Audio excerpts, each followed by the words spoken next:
you ready?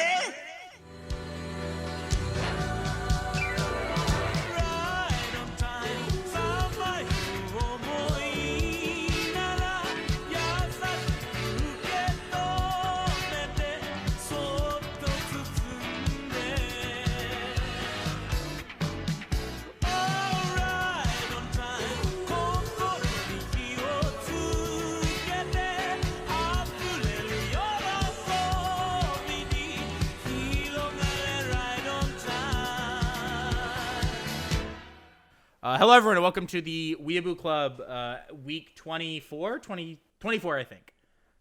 Who's counting? We're back again. I am. We are, yeah, no, I know. But, what if we weren't? I don't know. Hi.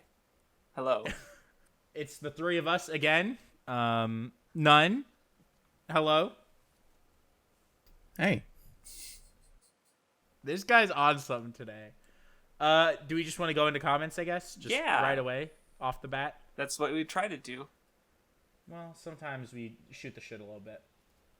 The fact that that lady evolved from monkey wasn't black is actually kind of racist. I'm not gonna touch that one. That's such a fucking great comment, though. I love it. I don't even know what he's referring to, but it's funny. The show that you watched, where the monkey turned into a hot lady, and you were like, "Oh yeah, this fucking guy." I want to watch. I think about seasonals. That's literally one of the few shows I want to watch. You literally were watching Taisho Otome the other day. Okay. So? You're so hateful. Watch Almost Summer Ranking episode 2 and cry like me, you loser. I will. So anyway, FC has never seen a Dogakoba show before, but really like the Senpai Ga Uzai adaptation, which I just want to say Dogakoba Supremacy.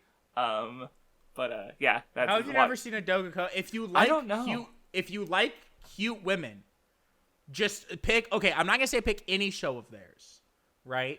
But there is a large number of shows. If you go back to the Weeb Club, right, you can go to all the shows that we've talked about in our backlogs that are Dogakoba shows. Yeah, we've talked about a Love Lab. I think that Love Lab was it was like the second backlog we did, and because of that, we were more interested in watching more Dogakoba shows and discussing them because we were like, damn, what it could because I think it was the first time you guys had watched it, and it was a good fucking show. And then I think we also talked about Wata 10.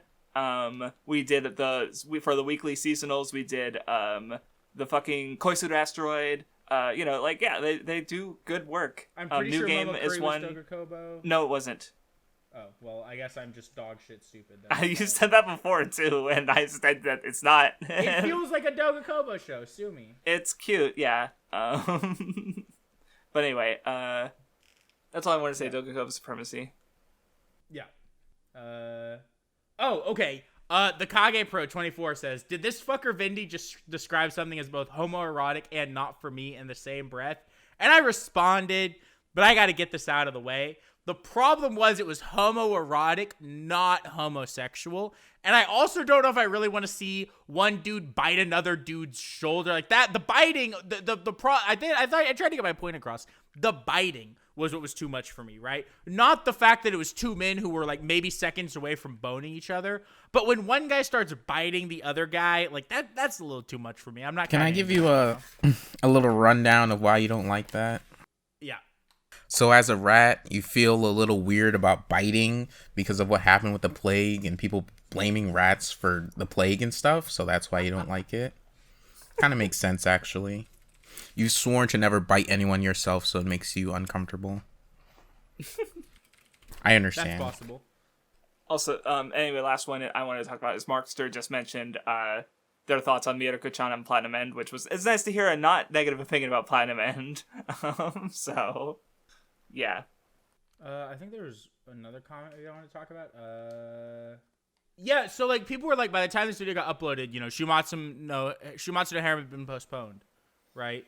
Which we mentioned on the discussion. But also it's like one of those things where it's like, yes, it had been postponed, but we record when the seasonals, like we record the first half when the seasonals start coming out, and we can't have the episode out until all the shows that we're watching have premiered. Right, so there is lag time, but it's due to the fact that we're watching all of the shows for you. Right. So we did the draft. When we did the draft, Shumatsu Harem hadn't been delayed, but then like right after the first episode aired, it was delayed. So like, and that was literally between like us doing the draft and us recording the rest of the bulk of the discussion. So it's like there's nothing we could have done, right? Yeah. There weren't enough comments about how terrible Shumatsu no Harem's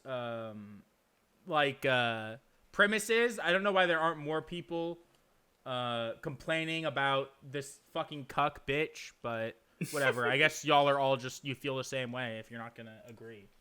Whatever. So mad about fucking Shumatsu no Harem. What a dog. Terrible. Anyway, ready to move on to the weekly. Yes, sir.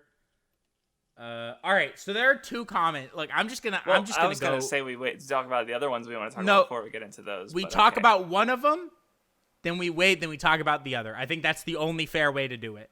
Right? Okay. We gotta space out the toxicity. So I'm gonna start with Sushi since he left his comment. If you don't know what I'm talking about, there were two dog shit comments on the Weeb Club this week. The Sushi one I replied to and said almost everything said in this is just wrong. So I will read it out really bad. All right, but I need a rant about this. I need to get it because I appreciate if you read it out because that means I don't have to read it again myself. Speaking personally, I think there's a lot to be said about how retconning often works in long-running series, where events happen with a certain weight behind them, yet get pushed away later in the story to heighten the stakes. The fourth Ninja War arc and how it retcons events early into Naruto is an example of this. This also applies for series that start off with fights, having an element of strategy to them. Naruto and Dragon Ball, for example, only to throw that in favor of something more flashy and showy. I speak for a lot of people when I say the latter has run its course, and when it does succeed, it's usually in series that do that for a bit before reverting back to smaller scale battles, or we're transparent about that kind of thing in the first place. I realize large scale fights happened early on in Naruto and Dragon Ball, but everyone can agree that they increased in magnitude as the series went on. Whether or not that kind of thing is thematically tied to the actual themes of the story is incredibly up for discussion, and for many people, myself included for many series, often just straight up irrelevant to why certain series fell off as they went on. Also, this isn't necessarily a discussion that only happens in long-running shonen. Many video game series in a variety of media have similar discussions involving this. Yet, I feel like much of this discussion has been surrounding a handful of long-running shonen, which is a bit of a shame because there's more layers to this than one would expect.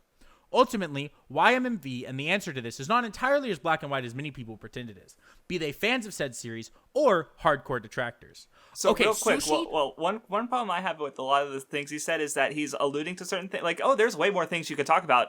Okay, talk about them. Say something. Do it. Give an example. Well, all the examples he gives are wrong. So first of all, before that's why I want, talk about but we can't talk about like oh, Naruto retcons things. Like what? Give an example. Say something. Like don't just say things and because I have no reason to take anything like to agree with anything you say because like when you say it like that because like you're not giving an example. I can't respond to like here, let me bitch about retcons for a second. It's just another way to tell a story. If you think retcons are like inherently bad, you've never actually written anything. You don't like get it because writers change their minds. Their story evolves as they write it. I know because I've written stories and watched them evolve as I've written them. Like it's just it's very normal. It is completely normal.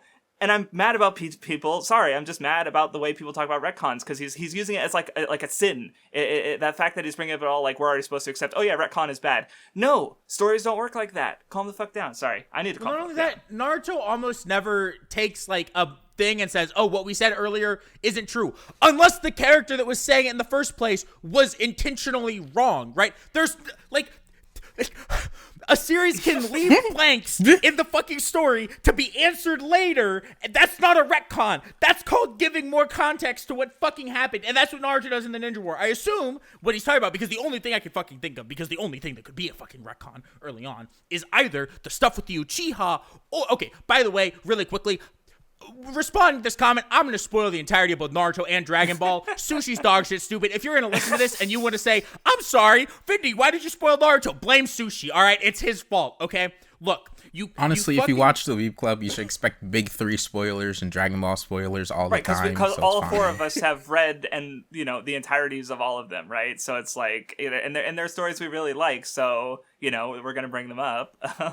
But anyway. Like, like if we're talking about the Naruto, you know, the Kushina and the Minato shit with the Nine Tails, none of that is fucking retconned. Things were not explained and were explained later on. And if we're talking about the Uchihas, if we're talking about, oh well, Itachi said something to Sasuke and that wasn't true, it got changed later. It did get changed later. Itachi fucking lied. That's the whole fucking point.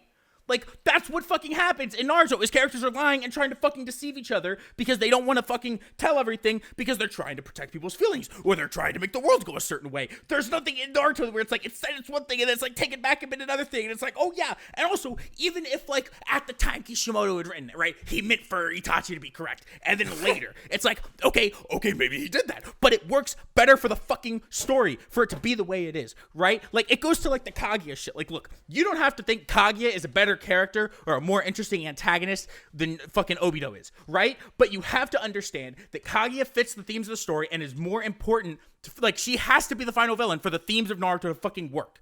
Like, and you guys say, well, then he changed the themes at the last minute because everything in the story leads up to that, okay? But that's besides the point. To talk about your dog shit fucking strategy take, Sushi, holy fuck. Okay, there is just as much, if not more, strategy in both the Obito fight and the fucking Kaguya fight, right? Remember when Kakashi's using fucking, or Obito's using, like, they're using, oh, Naruto made a bunch of shadow clones, and him and Sasuke are kind of switching amongst the shadow clones to try to keep fucking Kaguya from knowing who they are. Oh, and they're using Kamui to switch them around, or like, you know, Kakashi starts using Kamui when they're fighting Obito, and so when he thinks that Obito's gonna use fucking Kamui to hide himself, he uses that on the part of him or Naruto that's trying to hit him to make sure the hit goes through. Like, there's so much fucking strategy in the later fights of Naruto. I think the war's like strategy is more detailed than anything in the series.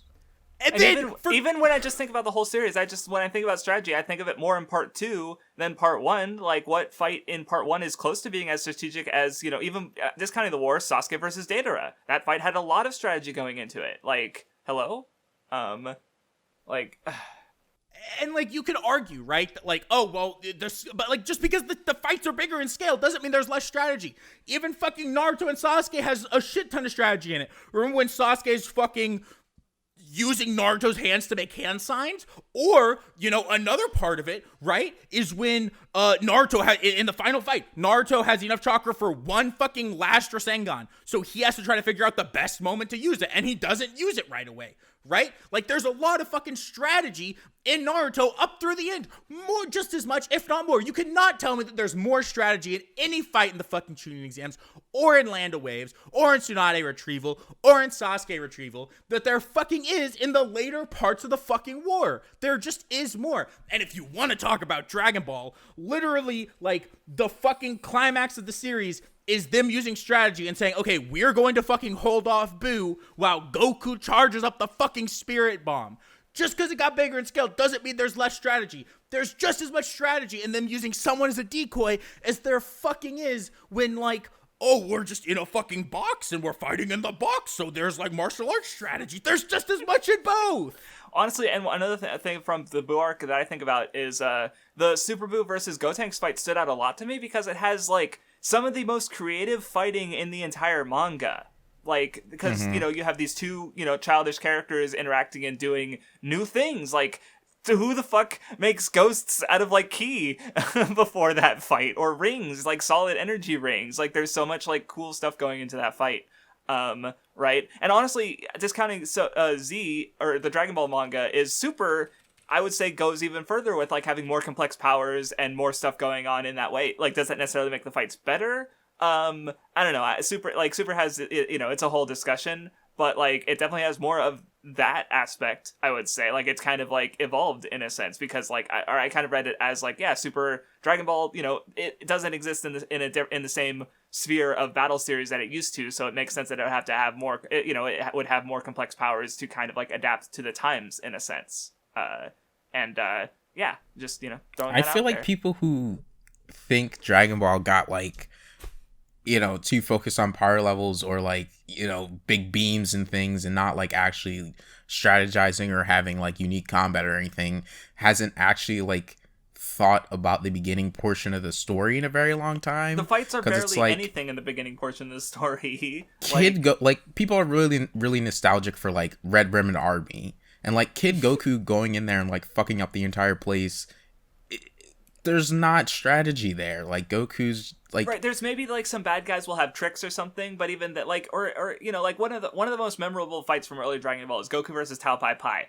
So first they fight, Goku gets his ass beats, then he trains for 3 days, and then he beats Tao Pai Pai's ass. Like there's not a lot of like strategy or nuance to the fight beyond just like which character is stronger and how that factors into its ideas. Because like there's definitely thematic ideas going on there, but like it's certainly not like, oh man, it's so big brain compared to later parts of Dragon Ball. Like that's not what's happening. I genuinely think Dragon Ball gets a lot more, I don't want to say like complex, but like it gets more interesting with its structure and how it like handles its fights and who's fighting and who's on top and like, oh no, you know, sure. I think Dragon Ball does a really good job of like in like the Z portion switching up like the power dynamics of who's like the strongest. Oh yeah, no, like Namek is really Piccolo about that. for a time and Android like yes. like he was the strongest for a time, and then it was like Vegeta, and then it was like, oh, maybe it's Trunks, you know, and that's an aspect of Dragon Ball that I really like and that I really have been thinking about lately. Yeah, no, I was gonna say early Namek is a lot like that because it is kind of interesting how like Gohan and Krillin are like the weakest characters on Namek at the time, but they have the ability to control their power level and sense other power levels. And they also have the they're using a radar. lot of strategy to collect the Dragon Balls and stay hidden and speaking like of the Dragon Balls, win this game with like Frieza's men, even though they have all these people and all these strong people. Yeah, and the Dragon Balls themselves, like, even if they don't factor into the fights, they are also a part of the strategy in how they problem solve with dealing with, like, people dying and reviving them and the villains, and, like, there's, like, the Dragon Balls come up a lot because, like, and then the Namekian Dragon Balls are they have their own rules, so they're, like, constantly trying to figure out, like, okay, how can we, like, salvage this fucking situation with all the mechanics at their disposal, like they're because it is just more complex because there are more mechanics and systems like the time spirit room of spirit and time or hyperbolic timetable or whatever you want to fucking call it. Like they're always trying, like there's more to the series than just the fighting, and so you know, even discounting like just that, the fights later on are just more complex than early Dragon Ball. So I also would say that, like, you know, Z does this thing where it's like, as like, you know, I feel like I've mentioned this before, but it's like Goku's like consistently being challenged with these enemies who are like a lot stronger than him, and compare that to like Dragon Ball where he's usually stronger. In this, he literally like can't beat people by himself, so like it really forces there to be like different situations that you know, in Cell Arc obviously Gohan takes out fucking Cell. And then, like, you know, even in the beginning in the Saiyan Saga with, like, Raditz, it's Goku and Piccolo working together, and it's very different than Dragon Ball. Like, I think Z's, like, very different in a lot of ways that you can look at. Even if the transition is gradual, I definitely think, like, once you hit the Saiyan Saga, there is a very clear, like, there's some big changes between that and the Piccolo stuff that I feel like it's understandable to divide the story there. Like, aside from, like, the time skip, Gohan's introduction, you know, Gohan being a pretty major character from that point onwards, like, the Saiyan stuff introducing new information to Goku's character, the expansion into, like, the space and the bigger universe beyond just Earth, like, you know, there's a lot of, anyway, but that's off topic, actually. Even the Buu Saga does some good, interesting stuff with strategy early on, right? Like, that part where, before, like, they really meet Buu when they're, like, fighting in the area, and they're, like, dividing up, like, okay, y'all are you're gonna fight this person, right? Because you're strong and you should be able to beat him, and also that way other people can reserve their strength for later on. You know what I'm talking about? Like, and so like there's strategy in that. Like there's strategy in Dragon Ball throughout. So I don't understand that comment for either of the two. It feels like you either haven't read it or you think big means less strategy. Because just because Naruto stands on top of a fucking kaiju doesn't mean that he's not using strategy when he's up there, right? To use another example of Naruto using strategy. You mentioned one part I really loved about the Pain fight is there's one of the Pains who drains chakra, so Naruto makes him drain his stage mode chakra, so the Pain starts turning into a fucking frog, because if you don't properly manage your stage mode chakra, that's what happens, right? Like, is that not strategy? So cool. Is that not even a the way move? Naruto joins that fight, right? Where he has the different, you know, the different Narutos that are getting Sage Mode and he's like transporting him in. Or again, in Kaguya, he fucking uses the harem jutsu because, and like that's a point where the strategy ties into the character and part of what makes the character good, right? Like a large part of like what makes Naruto in the series is this idea of like, you know, he's like the number one fucking knucklehead maverick ninja or whatever, right? Like the guy's kind of a fucking psycho, you know? And he's like doing stuff where, you know, no one else like actually believes that he's really going to be able to like get away with it. But he's doing it. And like he uses the harem jutsu because it's better against stronger opponents. He says that against the Bisu and it works against Kaguya. That's strategy. Right. Also, I guess I don't know how much we want to belabor that point, but back to the retconning thing. So I dug up this thread because I remember it being really good. Viz just straight up mistranslated some things and actually made it much less like clear as to like that the Itachi thing was planned from the beginning. The part that gets me especially is in like fucking literally chapter fucking like 3. Sasuke mentions Itachi crying, but the wording isn't in the Viz translation. He's basically said that I was crying. But in the actual thing, it's just much more vague about what it is, and it's basically meant to be implying because he did remember seeing Itachi crying that night, but he kind of, you know, he didn't process it. He didn't understand. He didn't know what he was, you know, because he couldn't. Yeah, he didn't really know who was crying because of like. And I remember when I reread Naruto on the Nensha, I was confused when I got to that part post time skip after the Itachi reveal when Sasuke remembered that part because I felt like it wasn't built up to. But this thread does a very good job of explaining how like a lot of the, you know, foreshadowing was just missed or not properly translated by Viz. So you know, as far as like retconning, it's like it seems pretty fucking clear that Itachi was meant to be, you know, good from the beginning, basically. Yeah, I mean, like, Kishimoto himself says he already knew he wanted there to be more to Itachi than like initially presented. So. Mm-hmm. Right, so I just wanted to, you know, because I can't think of what else, like Kaguya, like, I mean, we were getting so much new information about just the general, like, history of the world at that point, like, what was changed in the setting. That's just getting new context, like I said earlier. Right, and then to go into, you know, the last thing Sushi said that here's the problem, all right? And I'm going to get really toxic about this.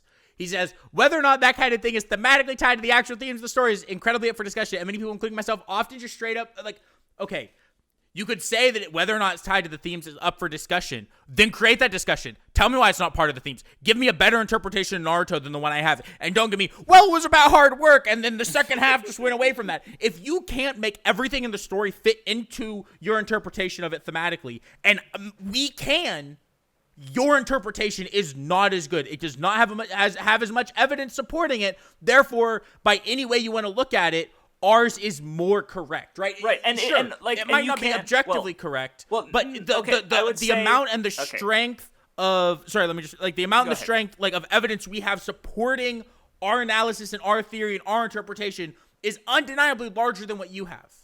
Sorry, what were you gonna say? Regarding objectively being correct, like at least with my definition, I try to define it by like, you know, what can we like show, right? Like, okay, is this a tree? Well, objectively speaking, a tree is just a concept created by people, and it fuck off. Like, culturally, like, we have a lot of reasons to see that as a tree, and, like, that's the language we use, right? Like, you know, yeah, we can deconstruct it that, you know, it's just a word, but, like, you know, there's, you know, whatever. Is it, like, demonstrably provable, basically, right? And the thing about art is people say, oh, art is subjective. Like, motherfucker, it's not fucking Schrodinger's cat. You don't open the page and it changes the context every time. Like, the content of the pages changes every time someone opens it. No, it is just the piece of art. Like, we can look at it and, you know, so if you think we're wrong, explain why you think they're wrong. Give evidence that we're not considering. Like, you can break down someone's argument to the, like, themes aren't subjective. You can break down someone's argument and why they're wrong if they are wrong. So, you know, that's why, yeah, that's just what I wanted to kind of add on to your point about, like, the discussion. Because if you do have two conflicting interpretations, like, okay, you know, bring in more context. Show, you know, have the discussion. Don't just like say it's up for discussion and then don't say anything at all, right? And you could say, right, that like, oh, well, you didn't talk that much about the themes of Naruto maybe in last week or this week. Would you talk? I mean, we talked more about the themes last week than Sushi said in his comment, or even in his fucking old Mao review that I've read. It's deleted. It's dog shit. I don't care how old it is. Your interpretation in that was not good. But we have an entire body of work talking about these fucking series on the Weeb Club. Nun and I are doing a podcast about it. Look, between me and Mathwas, we have literally like 3 hours, 4 hours of videos pages of analyzing it, right? So like we have a lot of discussion on it. It's not like we're just saying these things and expecting you to believe them. It's like, do your homework. But I don't know. I definitely think Sushi comes from he just has these like I don't want to go too much into it, but he definitely like seems to believe things that the community has said without actually like looking into why they said those things or if they're even like worth saying. I don't know. He just seems to come across like that a lot of the time, and luckily the Masters of the Martial Art Weeb Club 2 won't come out, but we had a discussion on that, and it's just like, well, specifically I want to bring up one specific point that makes me think this, because he's like, oh, if we don't see the character regularly training, then it's bad, because like we need to see the characters regularly training if we're supposed to believe that they're continually strong, which is like, okay, do we need to see the characters pissing and shitting too? Like, do we? I was literally about to say that. Like, if I don't see Goku taking a dump at least every 3 chapters, I'm convinced he doesn't poop.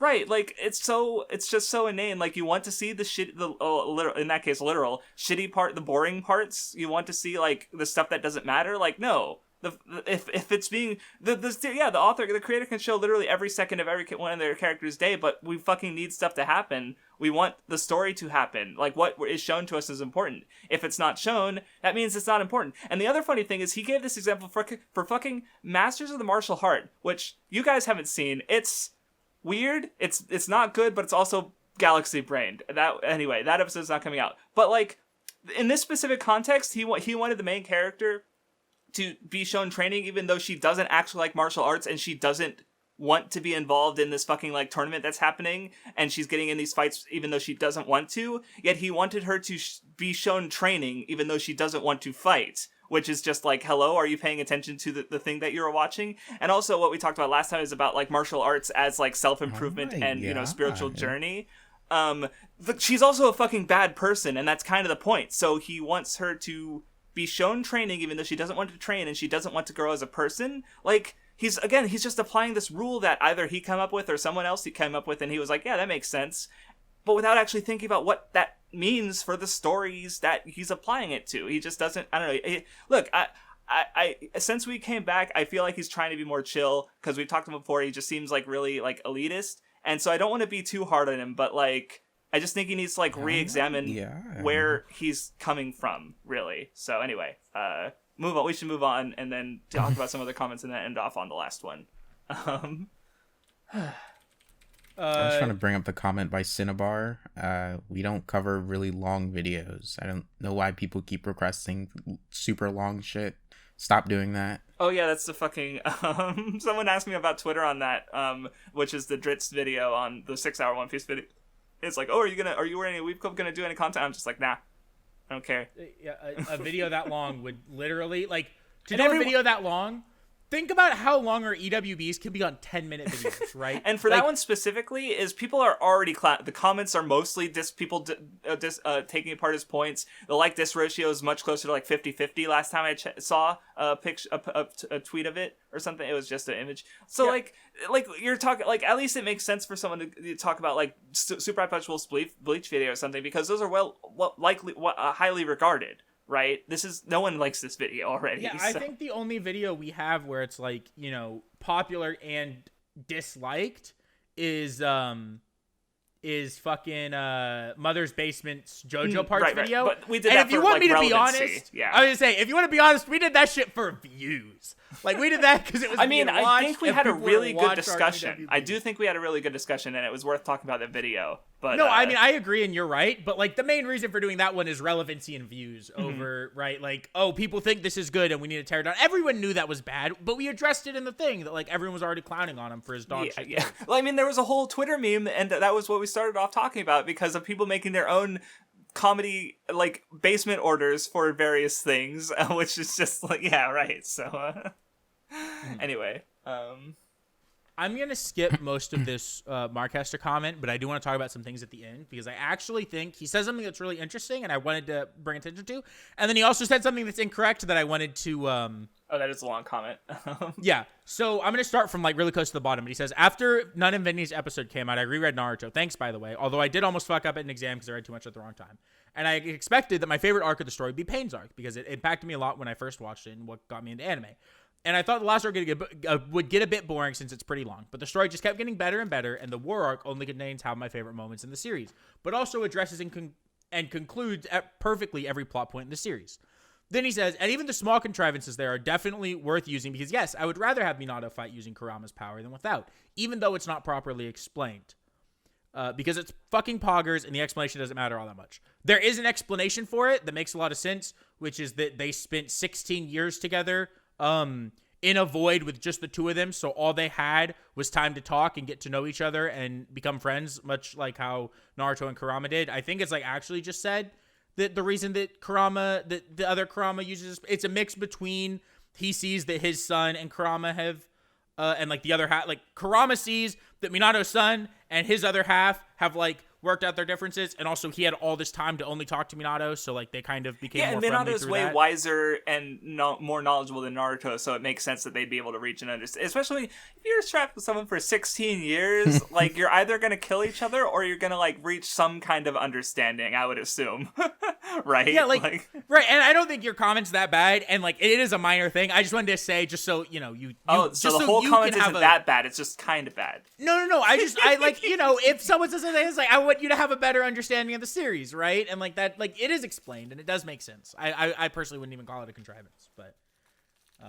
that's all I had to say about that.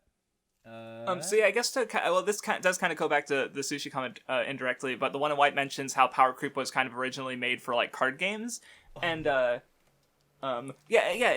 just in general like game, well, which makes sense because like in a game, a power, like the general power creep is something very much like it's because the mechanics are like you can just like read the numbers and go, hey, look, the numbers are bigger now, right? Like it's something you can very much like look at and see it's very clearly there.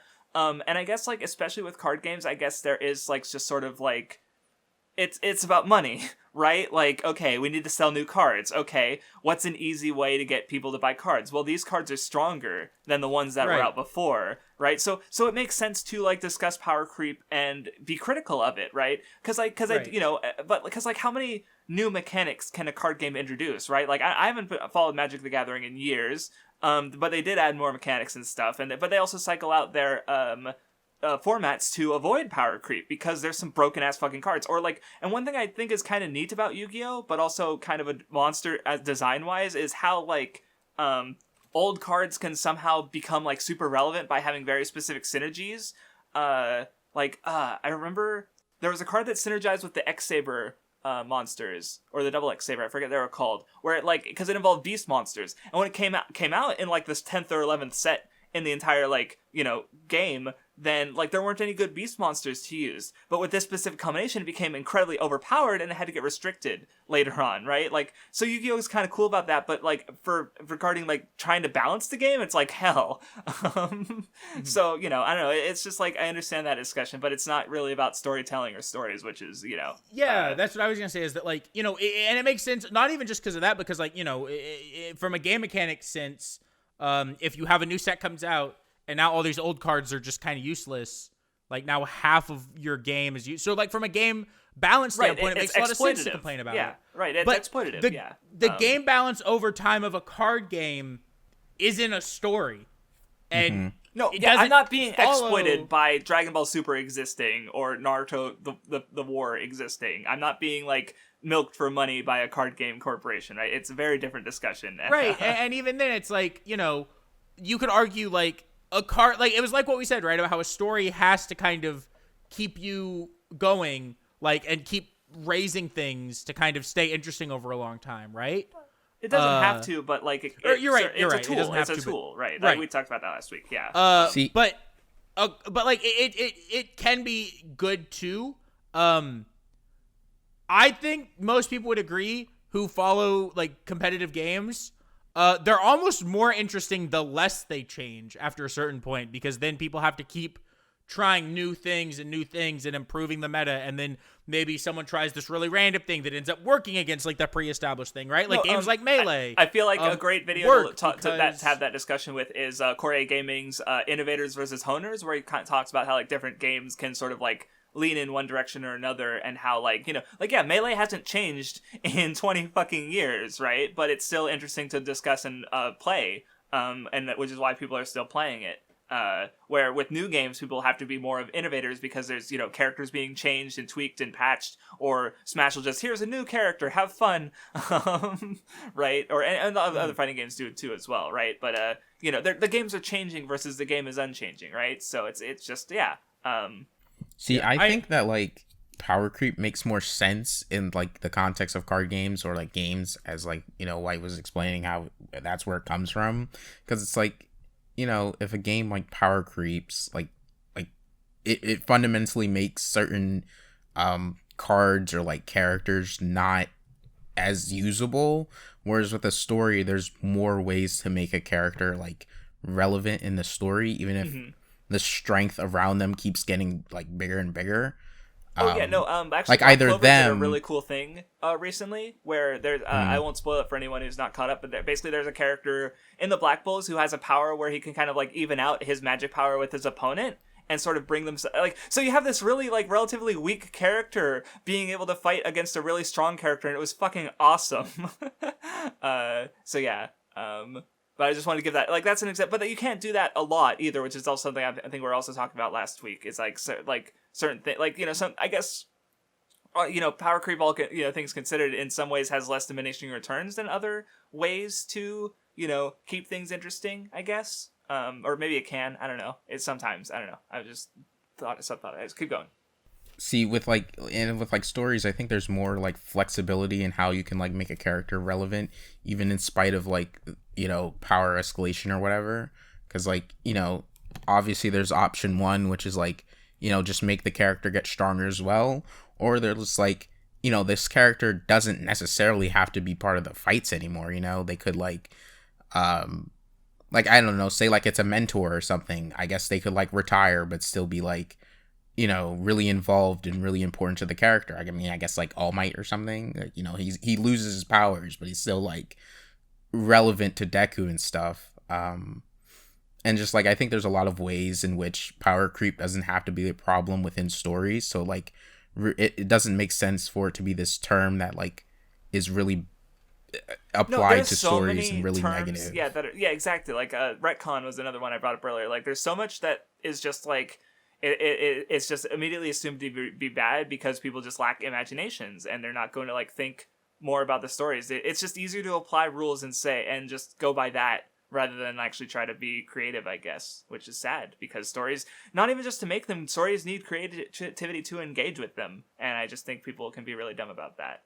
I don't have any comments to respond to except for the ones, so.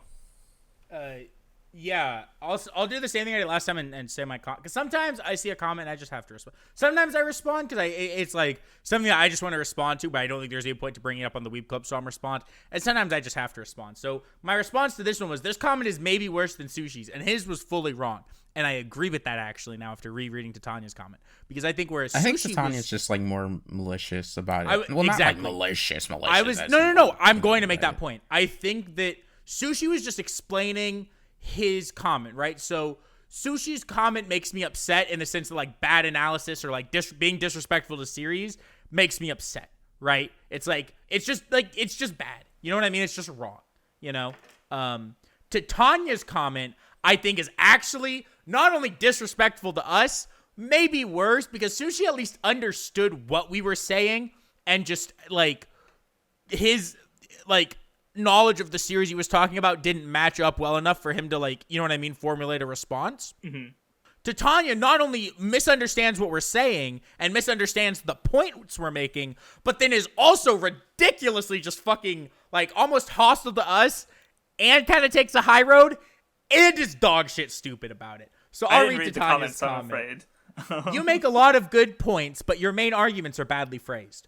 Craftsdwarf showed with One Piece how a weaker villain can still be interesting. Dragon Ball doesn't need them, but it wouldn't suddenly make the story bad to add weaker villains. And it has weaker villains already anyways. Also, you probably don't mean this, but it comes across if you're saying power escalation is necessary when it's not. When people complain about power creep, it's usually in relation to side characters and wanting to see them more and having cool moments with them. Nobody cares that Goku is stronger than the previous arc. They care that they won't see a cool character.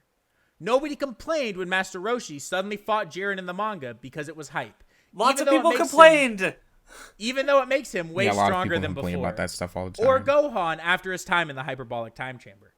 Again, I know it's more nuanced, but if you notice something, they say is a story, I'm going to assume it's in a story, is usually bad since you are breaking immersion. Immersion? All right, so... No, it's not done. It's not done. I'm sorry. Also, maybe you shouldn't bring up Naruto, Bleach, and Dragon Ball, or at least restrain yourself when talking about them, because you bring in stuff that's outside the topic in trying to defend the series. Naruto being a different kind of ninja is not really on topic. Instead of painting people as stupid right off the bat, why don't you try to find out what their real complaints are, and then you can call them stupid? Well, question mark. Maybe if they knew what their real complaints are, we wouldn't have to guess.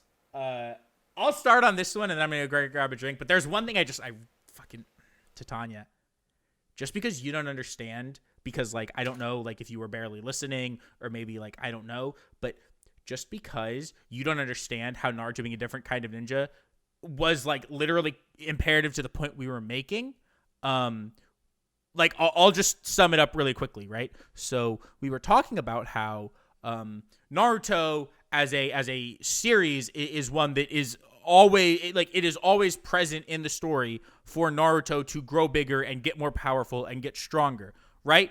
And we were actively talking about a criticism that people make in relation to power creep about how Naruto's a ninja and ninja don't ride giant kaiju. So it literally is integral to the point of power creep to bring up how Naruto is a different type of ninja, because we were addressing a criticism that we'd heard of the series in relation to power creep about how power creep makes the series bad because it's no longer about ninjas.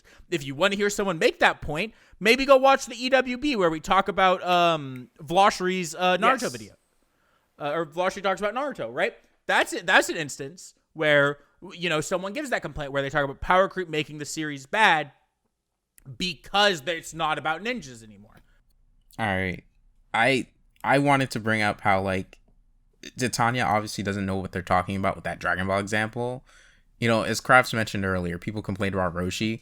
The people, like, complain about, like, random characters doing things, like, all the time. Like, people hated that, and like, Caulifla could fight Goku. Like, people were very angry about that. So there was a big meme back when Wano was going. Like, this isn't even exclusive to Dragon Ball.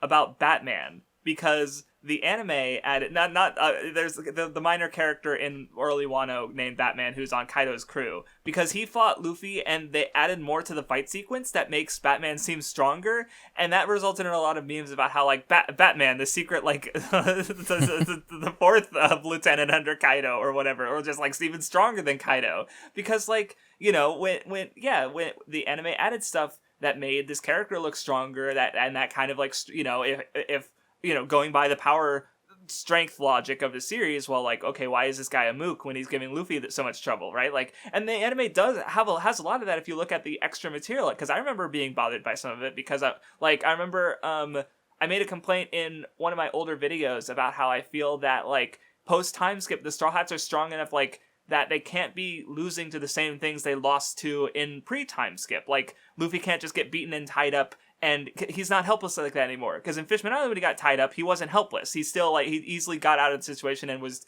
doing work. He beat up Vanderdecken while tied up. Like, he's still really, like, the Straw Hats are too strong to easily, like, defeat like that. So in the Heart of Gold special, Luffy was tied up and he was completely helpless, and I was like, well, that's not really, like, how he is right anymore. It doesn't make sense for this to be happening post time skip, right? And of course that was more of an older me, so, you know, I think I'd still agree or understand that on some level, even it would probably bother me less now, maybe, I don't know, but, like, people do care a lot about that stuff. Like, you're talking about the anime community, which has a very huge contingent of people who are really interested in power scaling and how strong characters are relevant to each other. So I think just saying, oh, no one cared about Roshi, you know, being able to fight Jiren or being really strong. No, people have been like, ever since fucking Resurrection of F movie, like, Roshi being able to fight Frieza's men is weird. Goku getting owned by a laser beam that one of his mooks have is kind of weird. Like, that's in itself a giant people meme. bring up Krillin like holding back Goku's Kamehameha all the time. Right, like it's just kind of like where maybe that's not discussed in the part of the anime community you are in, but I think that's not necessarily the case for elsewhere, because from my perspective, this kind of thing becomes memes, and if nothing else, right? So which means people are like at least noticing it and not necessarily liking it. So I just think the memes are funny. I don't really care that much. Right. And okay, so I don't like, we talked about this last time. But again, I know it's more nuanced. If you notice something in a story, it's usually bad since you're breaking immersion. What? The point of Naruto isn't to immerse you. Okay? Well, no, I don't. You could argue. Or go ahead. You could argue with certain video games that immersion is a large part of it, right? You could argue with VR, immersion is a large part of it. If you're watching fucking Naruto and you're getting immersed, you're like, wow, these ninjas in front of me are fucking real. You need mental help. Okay, see, I think what she means is, and goes back to what I was saying earlier, is like, or what was her last comment?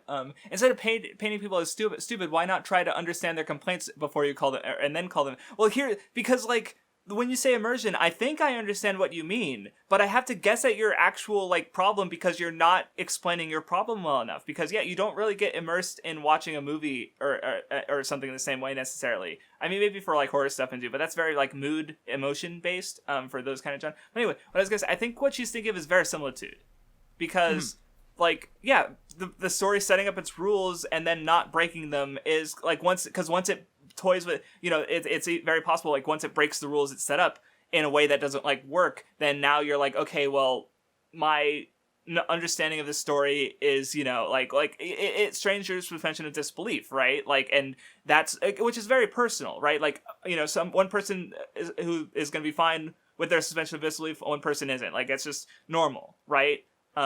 Like there's no necessarily like clear or concrete thing that will ruin everyone's suspension of disbelief is what I'm trying to say. So I think that's what she means, because I think with the strength, like the example, I don't know if Vindy, if you were here when I mentioned Batman from the One Piece filler, or the One Piece. He's not from filler. He's from he's in the manga, but the anime adds scenes of him fighting Luffy more evenly than he should for a Mook and Kaido's crew at the beginning of Wano. And so he was a meme in the One Piece community for a bit because and that, to explain it slightly differently than I did before, because of the verisimilitude. Well, Luffy's stronger. How is he struggling against this Mook? Right? Like, okay, I guess Batman is secretly like one of the strongest people in Kaido's crew, right? Like, the verisimilitude of the story is now strained by this anime original content that they're adding to make this weak guy seem stronger, which they do. They've done a lot. Like, I remember feeling the same way back in Fishman Island with Hody Jones. Like, it's just something that's pretty normal. Like, I don't know. I think that's what she's talking about. And I see where she's coming from, but I just like, I don't know. The problem with that is, right, just because if you notice something is a story, I guess also that depends on the person, but like, I notice everything I'm watching is a story because I know I'm watching a story, and so I like to look at it as a story and like look at what is it saying. No, yeah, that's what is it doing. I would have mentioned. I argue that while there's nothing wrong with not wanting to do that, if you're someone who wants to just not even think while you're watching something, you can't talk like you were thinking while you were watching it because it's very clear. Force your perspective onto other people, right? Like, because like I remember I was reading, it was a blog about like for writers, and it's like once you start thinking about writing, like you no longer can really look at stories the same way because like it's like becoming aware of the Matrix, right? Right. Like it's no longer just like the reality that you're in. You see all the seams. You see where it's like because you can see the code, right? And that's just how learning about stories and discussing storytelling and even writing your own works, because you're going. I remember being in my film class and one of my classmates mentioned that they went to see Zootopia, which was new at the time, and they were applying what they were learning in the film class because like how they were looking at films was changing because of that class, right? Like that's right. Very normal. So when you're talking about us specifically, the three of us sitting here, who are very aware of stories and storytelling and analyzing them and understanding them, like we very much are aware of the Matrix. Like we aren't about to get immersed because we are seeing the stories for what they are, stories, right? We're not trying to get lost Right. to them. And when it comes to verisimilitude, like, yeah, like I already know, I think I know what you're talking about there. And yeah, we are thinking about the rules of the stories and how they work, because we like to talk about the themes. So we're thinking about how those rules factor into the ideas of the story, right? Like, Naruto is full of them, and lots of stories, lots of stories do that. So. Well, and I do want to say, and I'm pretty sure this is true for y'all, but I know it's true for me. Just because I'm aware of the Matrix and, whatever, doesn't mean there aren't some things where I take the blue pill. For example, I watch Ghostbusters every October. You think when I watch Ghostbusters, I'm paying attention to the themes of it? No, it's just a fun movie, and I think it's silly, and it makes me laugh. It's the same thing like Monty Python and the Holy Grail. I take the fucking blue pill when I watch those movies, and I just sit down and enjoy myself because it's an entertaining movie, right? But in the same instant, I'm not trying to analyze Ghostbusters. And you know what? If someone asks me about the themes of Ghostbusters, my answer would be, I probably want to watch it again before I analyze right, it. Because and that's not because, right, like you can turn that off, right? Like you can turn that part of your brain off for certain things, right? Yeah. And that's not right. And that's not to say you're like looking down on it, right? Like, because people, just turn your brain off. No, well, like, Ghostbusters is one of my favorite movies. I adore Ghostbusters. Right, and maybe if you did like watch it with that part of your brain turned on, you'd come away with more appreciation for it, because you'd understand, you'd see parts of the story or in ways that you hadn't thought about before, right? Right. But you don't need to do that to enjoy the movie. And for likewise for me, because I'm watching Mahosekai Precure, literal baby show, right? Literally made for 5-7-year-old girls. And I'm thinking about the themes, but also I'm just enjoying it because cute, funny, idiot characters and pretty colors, and they're beating the shit out of monsters. Like, that still appeals to me on some level, right? Like, I'm not, Right. I can do both at the same time, I guess. It's, and sometimes I don't want to, which also becomes a problem because I can't just watch something for entertainment anymore because my brain is always on, so I have to watch like fucking streamers or VTubers or something that I don't have to think about the narrative it's just a funny internet gamer person or something. Right, like but and I guess another thing to respond to the comment with, because she kind of mentioned how like, One Piece can have weak characters. I literally talked about that on that episode. Like, it's just a tool. Like, the relative strength of the characters is just a storytelling tool.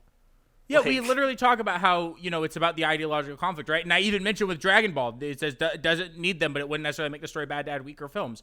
We literally address that, like, because of what Goku's character is about and who Goku is, challenging Goku mentally doesn't really work for the story, right? Because Goku isn't trying to grow stronger in terms of being clever or anything, right? So adding some guy who's quizzing him on fucking, like, trivia about Namek, like, it doesn't actually affect anything with the story, you know? Like, again, like, because his whole thing is self-improvement, and it's, like, the story recognizes over the course of its, like, by introducing power levels, part of the point of that is to understand that getting stronger isn't necessarily, like, about being strong. Like, they beat Vegeta not because they are stronger than him. They beat him through other means, and that's actually pretty common throughout a lot of Dragon Ball, right? Or especially like that part of the story onward, like Goku never beats anyone alone anymore because he isn't just outright stronger than his foes for the most part. But if Goku was outright stronger, then there's no need for him to improve, and then that part of the story... Right, the fight is basically over, or that part of the story, exactly, right. Because again, self-improvement is like the point of the story, so how do you not have some kind of gradual increase in power? Right, unless you're gonna recognize that the story, which the story does. So it's like it's not even that like Was there any more to respond to that comment with, or shall we just move on to the Reddit? I feel like at least part of it was brought up while talking about sushi to some extent. So, and there was replies. I didn't read any of it. So, wait, there was one more part. I think I said. Oh, also, just to go back to the Naruto being a different kind of ninja is not really on topic. All right, listen. Because I forgot that I had another thing I wanted to say about this. No, hold on. Because now I'm going to get into, like, I'm going to get a little meta about this. Or I'm kind of, you know what? Maybe I'll break immersion. Or maybe you won't like the Weeb code because I'm about to let loose that it's a fucking podcast, all right? But when we're talking... No, you're breaking character. Here's a little rule that people don't know. Most people, I think, know this, but people don't think about it, right? It's like a rule in, like, improv comedy, and I consider it a rule in podcasting as well. Which is, for the most part, you very rarely want to just say no. or shut down a topic if it comes up. So if we're having a discussion, because that's what a podcast is, and it's a natural discussion, and something comes up, and now we're talking about this, if it's still an interesting discussion, even if it isn't exactly 100% on topic, if it's an interesting discussion, and I feel like it's adding to the episode, and people who are going to listen are going to like it, there is zero reason to shut that down.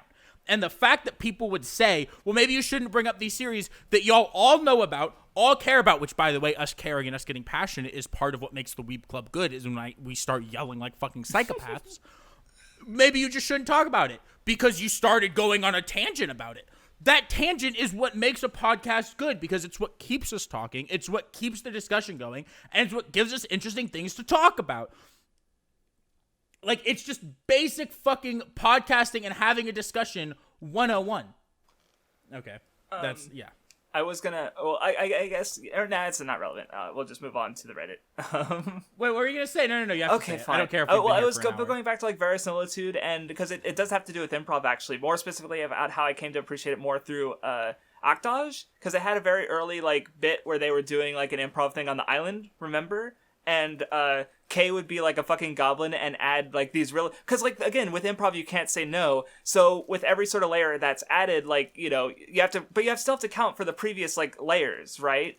Right. Which is, so in the improv thing she kept adding rules to the, like, whether, oh no, we're trapped on an island. She's like, wait, how'd you know this is an island? What we're just on a beach. Like, because she's, you know, right? And so storytelling kind of works the same way with its verisimilitude, where the later rules have to account for the previous ones, right? And yeah, sometimes like they can be changed or tweaked, or, well, you know, this was wrong because the perspective was limited, right? So I guess it does factor into some things we were talking about earlier, but yeah, that's just what I remembered and how what I wanted to say.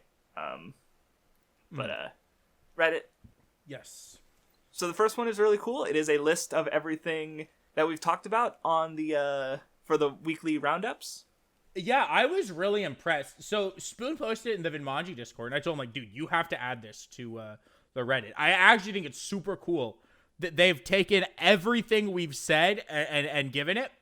So you can go look and see, like, you know, I thought it was interesting seeing, you know, Crafts talk about Kamen Rider GU and then knowing, oh, he talked about it again. Or like looking and being like, oh, I talked about Ultimate Ninja Storm twice. Or I talked about Parks and Rec twice. Because I forgot about the first time I had talked about Parks and Rec. No, right? Yeah, it's kind of neat to see it all. Also, it was Dot Hack GU, I assume you meant. Yeah, I don't know what I said. You said Kamen Rider GU. As far as I'm concerned, it's the same fucking thing. Well, for some reason on mine, I don't see the second part, but I know that it was there on week 23. Right. But for some reason, yeah. But yeah, I thought it was super, super cool. I definitely recommend people and it also, you know, is something where if anyone goes to the Reddit and they find it, they can check it out and see, oh, you know, in the weekly roundup, Nun talked about Adventure Time in episode 4. They can go find it and listen to Adventure Time. Oh, or yeah, if they want to hear, you know, you talk about the Monster Hunter movie, right? They can go there and find it. It's super cool. I actually I respect how much effort it must have taken to go through and do this. Super sick. So next on the Reddit is us getting our seasonals for the draft. No, that's not what. Okay, well, so I think here's the problem with this meme. Here's the problem with this meme. I know what they're trying to do, but they were wrong. So every season in the Gintama anime, at the start of every core, right? So every fall, spring, summer, or at least like once a year, I think, they would take the footage, the same footage that they made in fucking 2005 of the three of them sitting around the kotatsu eating oranges, okay? And in Gintama, they would always just talk about the anime production for at least half an episode, sitting around the kotatsu. The problem is this is not them sitting around the kotatsu talking about the season, but I assume it's the Hotpot episode because we're getting the shows, right? Maybe, but when they call it the state of the seasonal, I assumed it was like the state of the season in Gintama, and they just used the wrong image. So maybe I'm wrong. No, I thought it was the draft basically because we're trying to pick the good shows before everyone else does. Is the idea? Maybe leave we'll this have to man ask. alone. No, Leave a you're comment, wrong. Spoon. Me? Yes. Why am I wrong? You're wrong. Kill yourself. I think you're thinking Anyway, too deeply with it. Anyway, No! I thought it was funny that Crafts was Shinpachi. Crafts is Shinpachi. No. Of the three of us, these are correct. No, and These the funniest part is absolutely because correct. Kagura won and Nunmanji won, so it's like, Yeah, no, those are correct. Those are correct. good casting. And it also just happens to be the way we normally sit at the table anyway, so even if they weren't like thinking about it, like it still worked out perfectly. Yeah. And the last one on the red is toxic. Yeah. Fuck you. WattheWut, piece of shit. Nun, do you want to talk about what it is, or? Because I'm not. It's on screen. Don't have to mention it. Okay. Cool. So part of me is like, okay, we have a topic. It's going to be a cool topic. But the other part of me is like, we've already been recording for a fucking hour. So... Yeah, but we can't have the topic be being toxic towards commenters. We could. Well, If we wanted we to. We could. We could. We could I do feel like whatever that we would want. be hateful. Okay, I don't you're fucking right. care. We could. Oh my god. Who are you?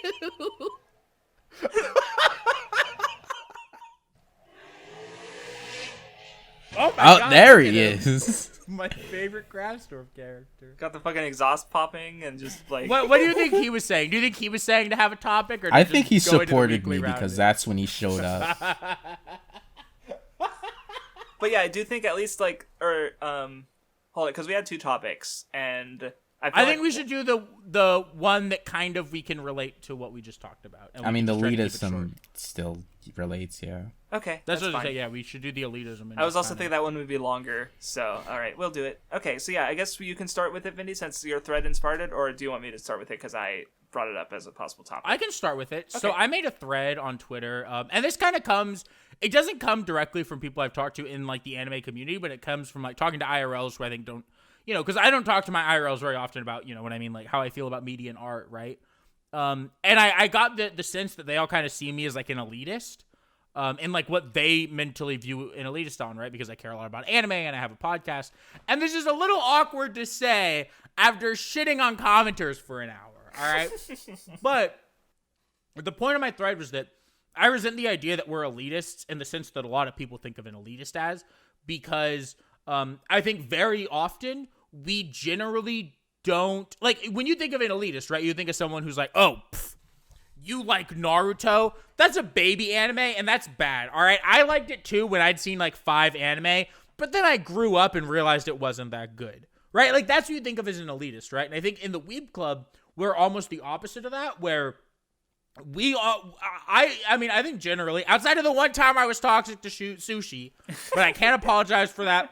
My emotions got the better of me, and I apologize. That was on the 3x3 episode. Everyone knows what I'm talking about. We don't have to relive my shame. Yeah.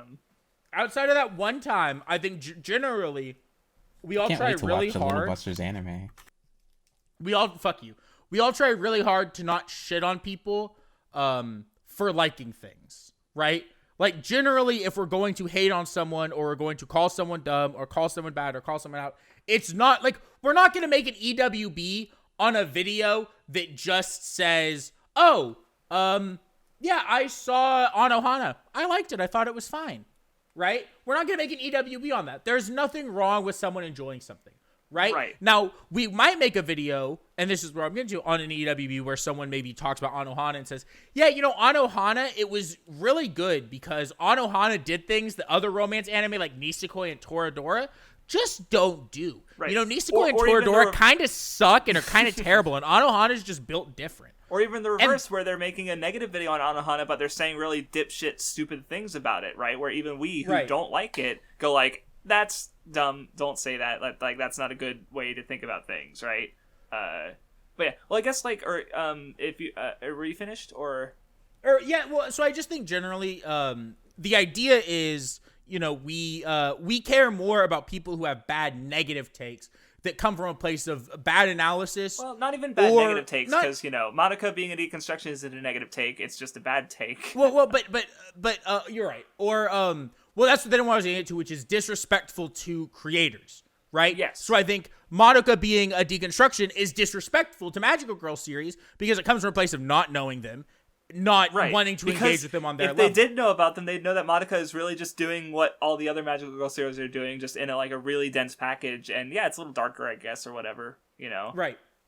And then the last thing I'll say on this really quickly is I gave an example in the thread, and I actually stand by this a lot. I said, even if we'd all give Naruto a 10, obviously I know you'd give it a 9, but you're a cringer. We'd just as soon call out someone who gave it a 10, but said it's about hard work. And I said this is wrong. It would be, we would much rather, instead of just as soon, we would much rather call out someone who gave it a 10, but said it's about hard work overcoming talent, than we would call out someone who gave it a 1, but says the same thing, meaning the same thing we do, right? Someone who understands, like if someone understands Naruto and gives it a 1, or someone misunderstands Naruto and gives it a 10, we're going to call out the guy who misunderstands it and gives it a 10, because the guy who gets it, gets everything into it and says, just wasn't for me, right? If there's nothing we can really critique as being wrong, maybe I'll make a joke and be like, yeah, you're fucking okay, shill, right? Or call him a fed or something. But like realistically, there's nothing wrong as long as you get it and then you just don't, it's just not for you. We don't care about that, right? But even if someone gives our favorite series a 10 and is fucking super disrespectful to the creator and misunderstands it, it's like, okay, well maybe you're kind of wrong, and just because I agree with you, right? Like someone in is terms like, of potentially a numerical score, doesn't mean that you're right. Wow, Kishimoto Sir accidentally made a really good story in Naruto. 10 out of 10. Like, okay, hold the fuck up, right? Like, but go ahead, Nun. See, I really don't like when people are like, think. Like, I feel like some people look at someone liking something that they like and think that means that they have to, like, that they can't be that bad or something, when it's like they could still say really stupid things about it, Like, it's like people will watch, like, some random YouTuber talking about things. Like, I'm just going to give an actual example. Like, people will watch, like, totally not marked videos. Just because he likes something and likes the thing you like doesn't mean that he can't say really dumb dog shit cringe things about it. So it's like, I don't understand people thirstily wanting to watch like videos on something that they like just because the person also likes it. But validation. Like they also know this person can be really stupid, But no, I definitely think people like look. No, I remember someone asked me like, because I have the backlog builders and stuff, and one of my patrons mentioned just offhandedly about how like they were wondering like why they want me specifically to like read or watch the things they like and comment on them, and I sort of mentioned it. I think it's validation because like, okay, you respect or like this content creator, so you want to share some positive feelings with them. So hey, I like this work, maybe you'll like it, right? And they say positive things about the work, you feel good, you recommend them something they like, that kind of thing. Like, especially I feel I don't know if I don't think One Piece has this specifically, but I definitely feel maybe it's probably more that I'm more aware of it because I know a lot of One Piece fans. But I've just noticed a lot of times like you have people getting into One Piece the first time and they're really positive about it. People like crowd around them almost, like Grant the Thief on Twitter. There's 2 book YouTubers who have been going through One Piece around the same time, and I don't know their names, but I've seen their videos posted and stuff, and because like they're getting people watching them, One Piece fans, because they just like, I guess also a part of it is also just like general like reaction culture, like they want to get some vicarious enjoyment out of someone going through the story for the first time because they can't do that anymore. So it's not like it's just one thing, but a part of me does wonder if like validation is, especially like, because One Piece, I talked about my history with it. People used to look down on it a lot, right? And part of me wonders if I still have something of a chip on my shoulder, even though nowadays it's very beloved, I would say. Anyway, that was just responding to you, Nun, if you were wanted to continue, or I forget if I was going to say. Go ahead. What was I going to say? I mean, I think part of that comes from like a place of, not have like some of these people don't have their own like creative outlet to express their love for a series, so they kind of need to watch more content on it. Because like I definitely do think before I actually like made videos and stuff, I would watch more people talking about series, and I would like, I would probably put up with a little more of their bullshit because I still wanted to like see discussion of series, but it's like, since I already can discuss them with you guys, or I can like make a video on it, it's like I don't really need that. So like, since sense. I don't need it, it makes it more bothersome to see somebody being like really stupid about it. So like, no, yeah. See, now you mention it, like I definitely realized that I think my interest in like watching other people's videos and me getting more online friends through like the BSA and now Weeb Club, like they kind of, I think they fed into each other, but also like they did, you know, there's like a notable like spectrum of transition there of me, like, because nowadays I don't watch like I watch almost no YouTube, but I have a community where I can talk about media with anyway, right? Both between whether it's just my friends or on my server or something. So yeah, maybe, yeah, I guess I'd say maybe you're onto something there, because when I really got into Anitube, it was through, you know, then Digibro, who was saying a lot of things that made sense, and I was feeling it, but maybe couldn't put it in words, and I was like, oh yeah, no, that's cool, and I watched anime she recommended, because, you know, I gave K-On! A second chance because of B, and, you know, like, yeah, I don't know, but, I guess to change the subject a bit, or to sort of really open the discussion in a way, is, I guess, because, Vindy, you were kind of getting there, how would you guys define elitism? I guess, start off, because if we're going to talk about elitism, I think it just makes sense to start off with, like, what is it, or what we see it as, rather, if that makes sense.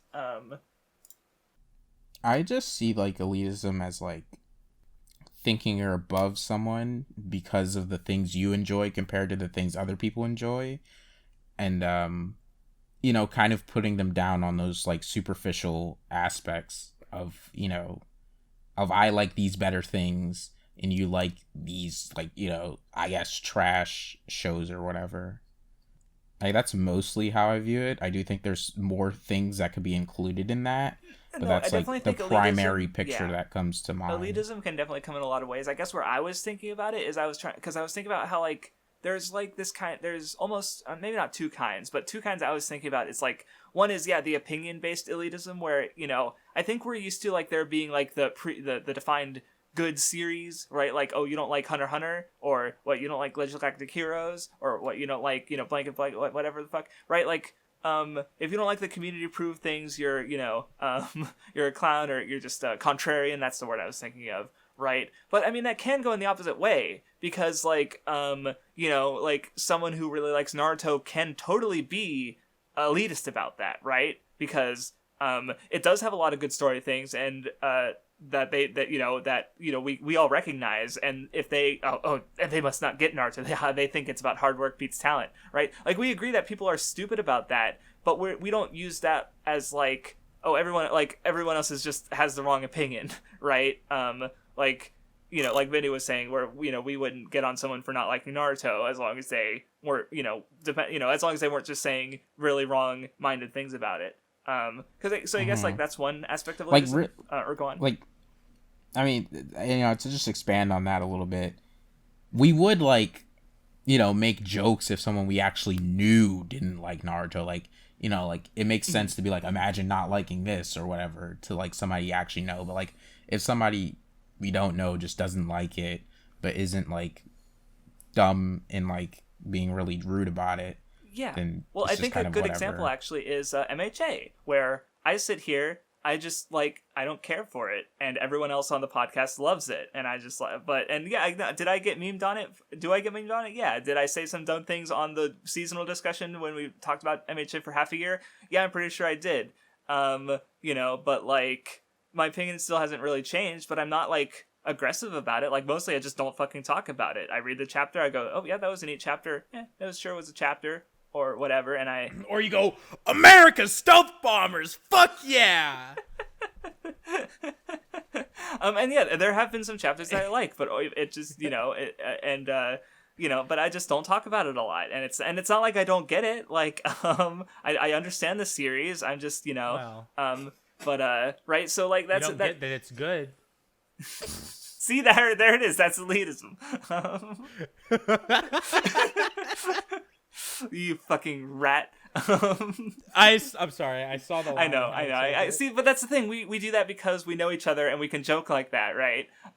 Where if you said that about a random person who's just like, yeah, I'm not into it, and it's like, oh, you don't get that it's good. Like, that would be like, oh, you don't know that person. It would be cringe to say, yeah. Right. And like, and that's the other thing that, like, I do want to say about the sushi thing, right? There, I called it my shame. It's like, you know, there is part of it, and, like, you know, it was in my head at the time where it's like, I did think it's okay to do this to sushi because it's sushi, right? And there's kind of like a joke that we make fun of sushi. You know what I mean? Like, no, because that's true. Because I wouldn't say those things to, you know, a random person I just saw who had that on their thing on Twitter, right? But when it's sushi and there's like already like an ongoing thing that's like sometimes a joke, sometimes a little too serious, where like, you know, we make fun of sushi, it's like, well, like, you know, I'll take the opportunity, right? It'd be the same thing. It's the same thing with the Guitar Skater. When we make fun of Guitar Skater, it's like we make fun of Guitar Skater because that's like the thing. That's what we do. But and I guess the other angle I was thinking about it from was like, there's also sort of an elitism based on, I guess, you know, because there's just liking things, and then there's like, I guess more taste, right? Where it's not just about liking things, it's also about like, you know, being able to explain them, because, you know, like we do have cultural like ideas of good taste, which of course in themselves need like, you know, better understanding and criticism of, because a lot of, you know, I read some of La Distinction. Taste is a big part of defining taste is like upbringing and culture, right? Like we see, you know, Broadway plays as being of higher art, right, than Hollywood movies, right? Because it's harder, they're less accessible, they're more costly. It's not about like whether they're good or not, it's about whether you have money or not, right? And so a lot of like, you know, like caviar used to be a food that you would eat with beer in a fucking bar. But until it got overeaten, and now it's really rare, so caviar is a rich people dish. Interesting. Like, nothing about the dish actually changed. It's just a matter of, like, you know, wealth, basically, right? So a lot of taste, like, you know, or it's education, right? If you go to college, like, and you understand all this film theory, like, the good films that follow the film theory, you'll recognize better than the Marvel movies, because those are popular, and those are, you know, right? Like, there's a kind of, like, elitism with a backing towards it, but right. that's... Where it comes to, it's, like, high art versus, like, commoner art, yeah. Right, which I would say is kind of insidious, especially because, like, you know, I mean, especially reading manga, like, there's tons of shit I've read with fucking lots of, like, literary value that I think is really, like, that's really interesting and good. And, like, and the other thing is, like, popular art, like, reaches people, right? Like, who are we, like, why are you, like, yeah, it is just kind of classes to go, like, oh, yeah, this popular art is bad because lots of people like it. Well, like, why? Because you look down on lots of people? Because they're not... You know, oh, they're less educated and they're poor. Like, maybe you should rethink that. Right, and I mean, you know, we've even talked about that almost in some ways, that idea a lot. Where we will. I mean, I know this has been said multiple times on the Weeb Club, where it's like, if this thing is popular, that means people like it. Why is it popular? You know what I mean? Why is it like people are attached to something? We know it's popular, right? So we want to figure out what that is. Mm-hmm. Right, no, exactly. Like, because I've looked into, like, popular things, and there tends to be at least something, you know, going on there, right? Like, that's interesting, I think. You know, and especially, like, nowadays, I think the media, like, landscape is so different than where a lot of the academia discussing media comes from, because there's so much. Anyone with time can reasonably become educated on these things. Like, you don't have to go to film school to understand, like, what makes a quote-unquote good movie, as far as academia has said, right? Because you can just, like, look up stuff and watch videos and pirate books, right? Like, you can become read if you have the time. That's the only thing getting in a poor person's way, right? Is that because they're working 3 jobs and they don't have the time to do the reading, right? And there's so much media that, like, you can't, and it all has these different influences, and, like, how do you fucking begin to talk about media these days in the sphere of it, because there's just so fucking much, right? Like, I'm just trying to think of, like, how do you keep up, like, you only look at the popular stuff, but then you're missing out on so much, and then, like, you don't have time to watch everything. Like, it's just kind of insane to think about how, like, because back in the day, you didn't, like, again, the rich people had all the time, and there wasn't as much accessibility for a lot of art, right? So they could be read on all the popular novels, and, you know, such, and, yeah, it's, I don't know, it's, so yeah, like, there's definitely, like, an elitism that comes from that. But, like, if you're just like, oh, I have more money and time than you, like, what are you really being elite about? Because I don't have a job, I have lots of free time, right? There's nothing stopping me from becoming, you know, educated on these things. You know, does that make me worse than someone who has more money? I don't know. I don't think so.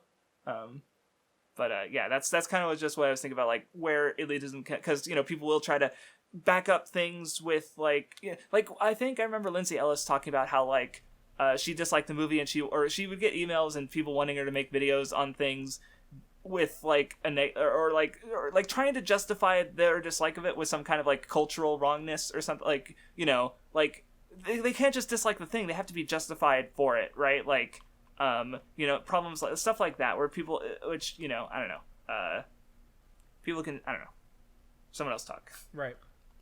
No, I mean, I get that, and I think that, give me a second, because I had something to say, and then I was thinking about that. Oh, okay, because, the whole thing with, like, media, and then there's, like, the high art and stuff. I also think that, when it comes down to elitism, right, we do have this air sometimes of, like, and we talk about it, right? And I was trying to bring it up knowing that this was the topic earlier when we were talking about the sushi thing, where it's like, look, yes, we do think a lot of times that our analysis is better than other people's analysis, right? Mm-hmm. And you could say that is elitist of us, right? That we think our opinions are better than someone else's.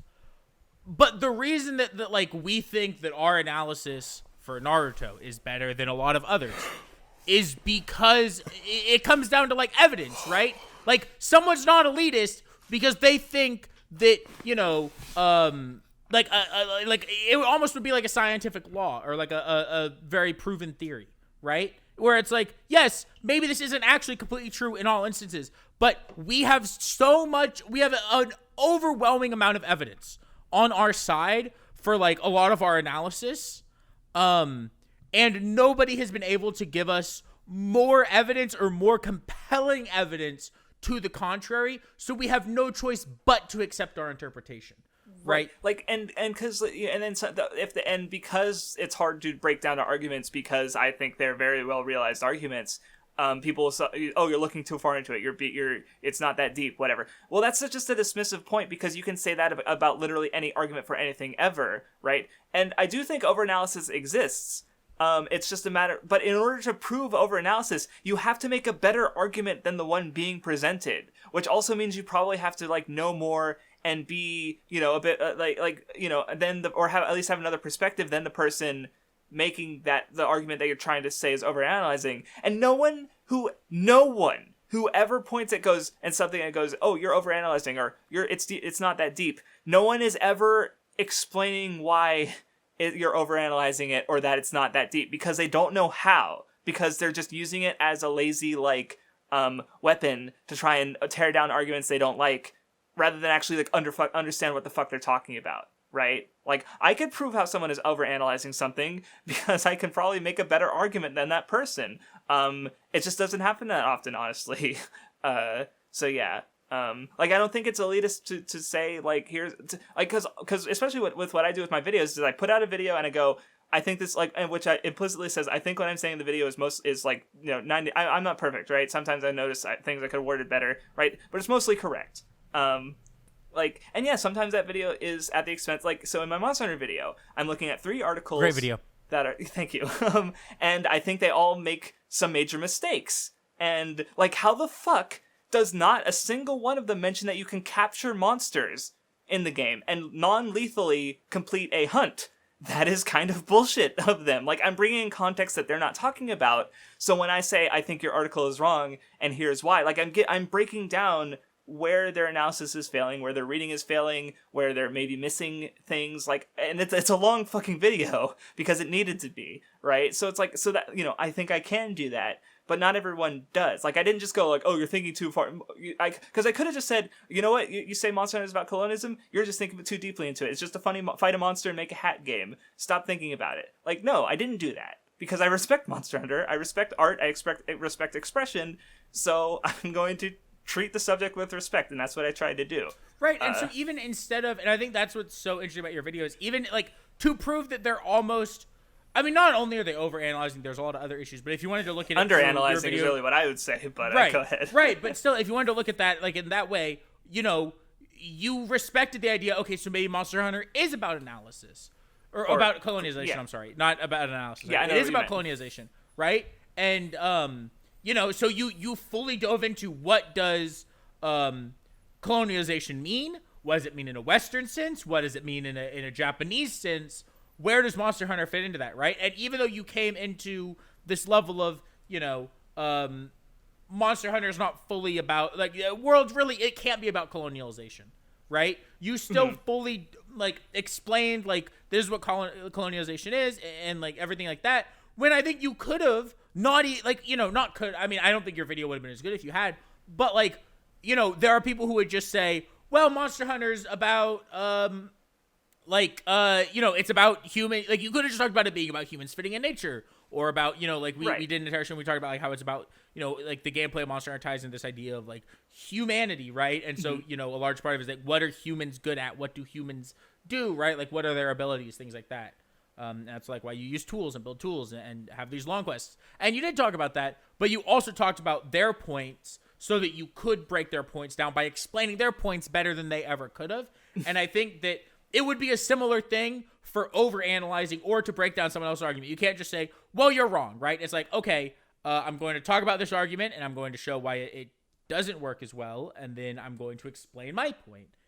Right. It's like basic like debating and no, that's the thing. A lot of this, analysis and reading into things and having discussions, it is based in rhetoric and discussion, like arguments, right? Like, that's what it is. And so I think having these dismissive points that are just like, again, overanalyzing thing, like, it just, that doesn't help discussion, right? And that's right. like, and so I guess to like tie back to like elitism and are we elitist is, well, and I'm not going to say like, again, no one's perfect, because I think, at least for me, I don't remember if you were there, Vindy, but we did, I think it was on WattheWut's Twitch channel, and we were reacting to videos and stuff, and there was one we did where it was like a, find the anime, the one who isn't an anime super fan, or something like that, right? So there's a bunch of people who all like anime, but then one of them... I remember that. Yes, okay, so none remembers. But yeah, so one of them, it was Among Us. But I don't know when Among Us was popular relative to us watching this. But one of them was not as into anime as the others, and they were basically like, had to prove how much of an anime fan they were,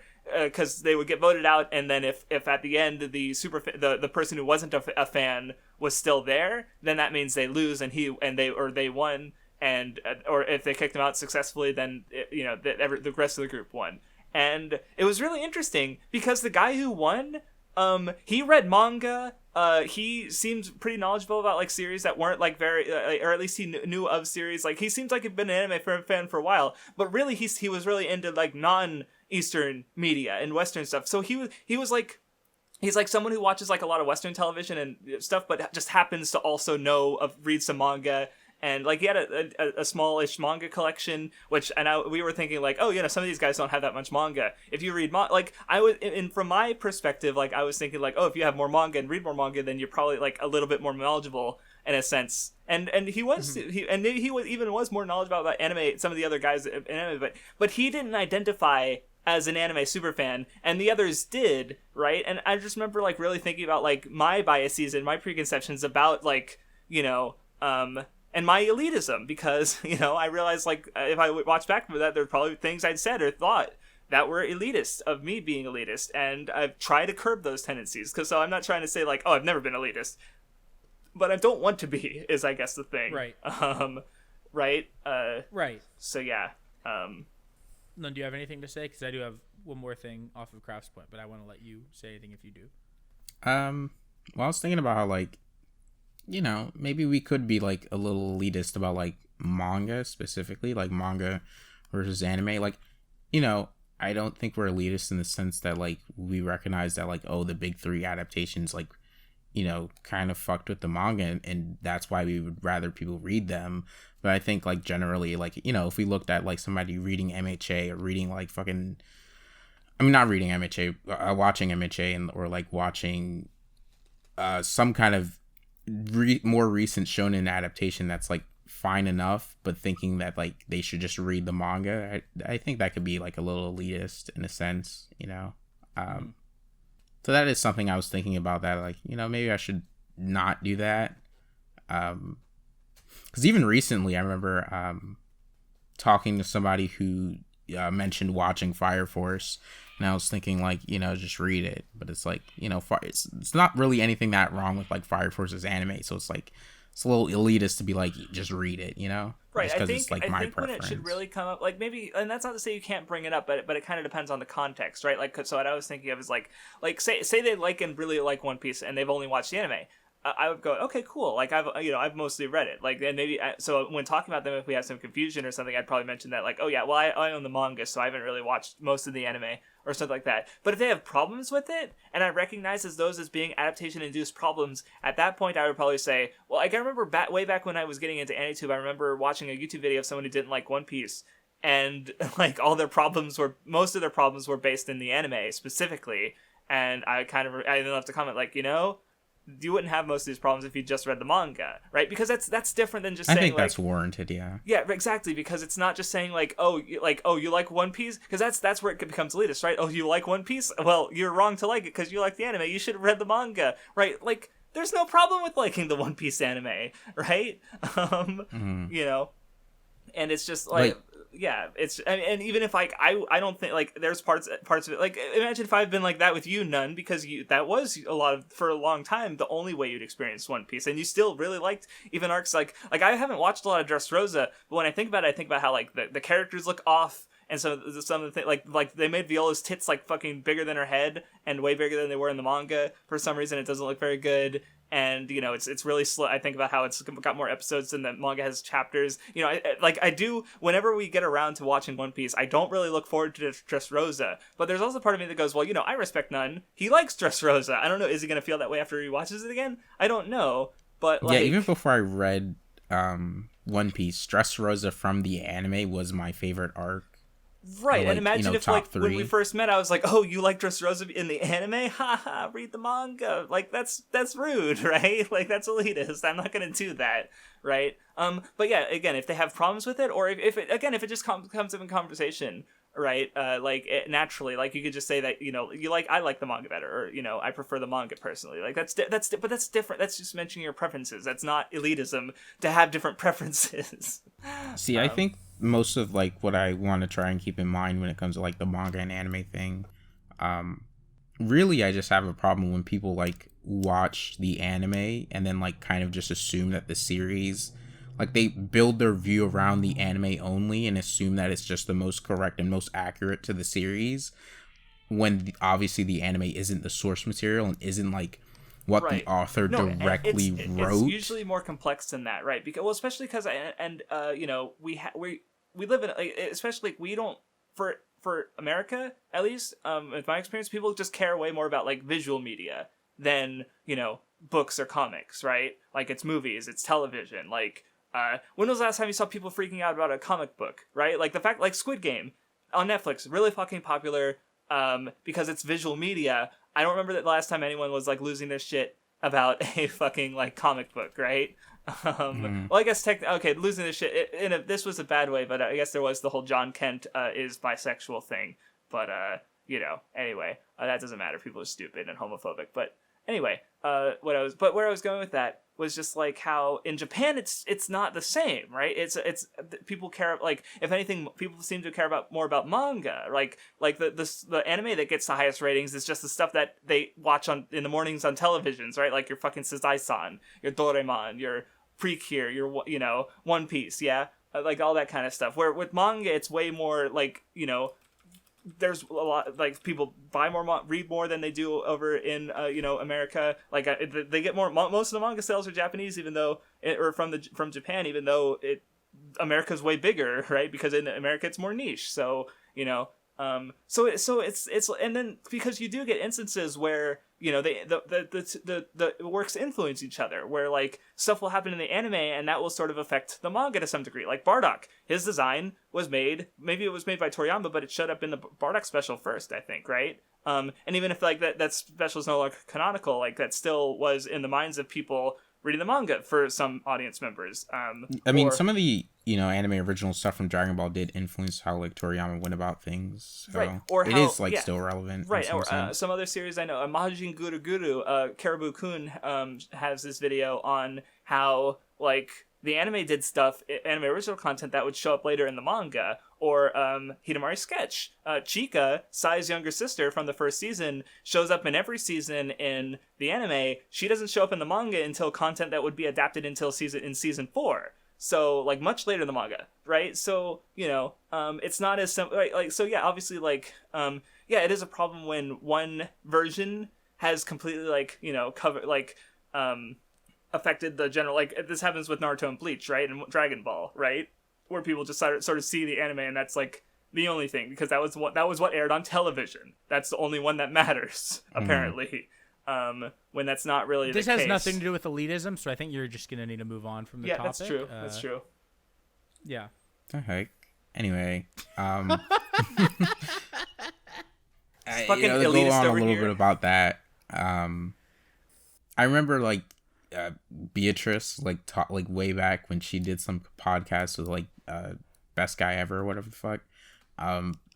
They like tweeted out a clip of like Beatrice talking about ReZero's anime and saying like because of its like beginning pacing or whatever, the author must be slow or something, or like autistic. I don't remember exactly what she said, but it was like she was basing it off of how the anime does things when, like, you know, you haven't read the light novels, so you don't know the context of which the pacing is like in those. So it's like, it feels like a really bad thing to say just based off the anime. And I haven't read the light novels, so I don't know if what she's saying about the anime is untrue of the light novels, but I wouldn't assume that without having read the light novels, because, like, the anime's pacing doesn't reflect the light novels, and I don't like when people do that type of thing. Mm-hmm.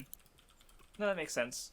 And I just like, I think generally the worst people about like looking at the anime and assuming the manga's like that is Hunter x Hunter fans, honestly. Yeah. And like most of it is like, you know, people praising 2011, so it's not like they're shitting on the series, but it's like people think certain writing things that Hunter x Hunter 2011 is doing is reflective of like Togashi, when it's untrue. Like, you know, Vindy has a massive problem with people thinking that like the series doesn't have like a very consistent tone, and people think that like Togashi switches up the tone of Hunter x Hunter constantly more than he does, and like has these very, like, you know, they make points about like, oh, this arc is like a light fucking arc and this one's the dark arc, and like they switch back and forth or whatever the fuck. Like, you know, when it's like if you read the actual series and how Togashi's writing it, you wouldn't come to that conclusion. It's like a very consistent tone throughout, with like a slight whatchamacallit, ramp up toward like, you know, building toward like Chimera Ant and building toward being a little darker, like more clearly on the surface, but it's still like not this switching back and forth, or this like whatchamacallit, or this like out of nowhere thing. It's like, you know, it's not, it's pretty like I feel like it sounds bad to say it like this, but it's like pretty standard in terms of how a story handles its tone, I would say. So I guess a question I have for you guys is, what are some instances you have either, like, looking back, felt like you were being elitist, or interacting with someone who you felt was being elitist towards you, I guess, personal experience, if you can think of anything. Because I guess to give an example while you guys try to think of something is, I was talking to my server, and a guy who's not around these days, I remember he said he liked Mahoka, and this was after we'd watched it for the backlog, and I was basically asking him why he liked it. And I remember this because I was like, especially like even right after it happened, I was thinking like, well, I think because I think it was a bit too harsh on him when like, because he would say, oh, I like the main character for being stoic, and I mentioned other stoic protagonists, and like I forget what else he said, but I was just being very like, I don't know, I wasn't really engaging with him as to why he liked it, which is what I was trying to do, because I was like bringing up other series and just like, I don't know, I felt like after the fact I felt like I was kind of belittling him a little, and it also didn't help that other people were joining in that conversation and being way harsher than I was, when I just wanted to know why this guy liked the show that I didn't like, because I was interested in his perspective, but it just didn't work out that way. I could have handled it better, and like I looked at it back and I was like, I think I was being a bit elitist there, even though I would have also said that I was actively trying not to be elitist as a, you know, in general, but you know, so I guess that's an example of me having a tendency that I'm trying to, like, you know, I have been and am still trying to curb, so yeah.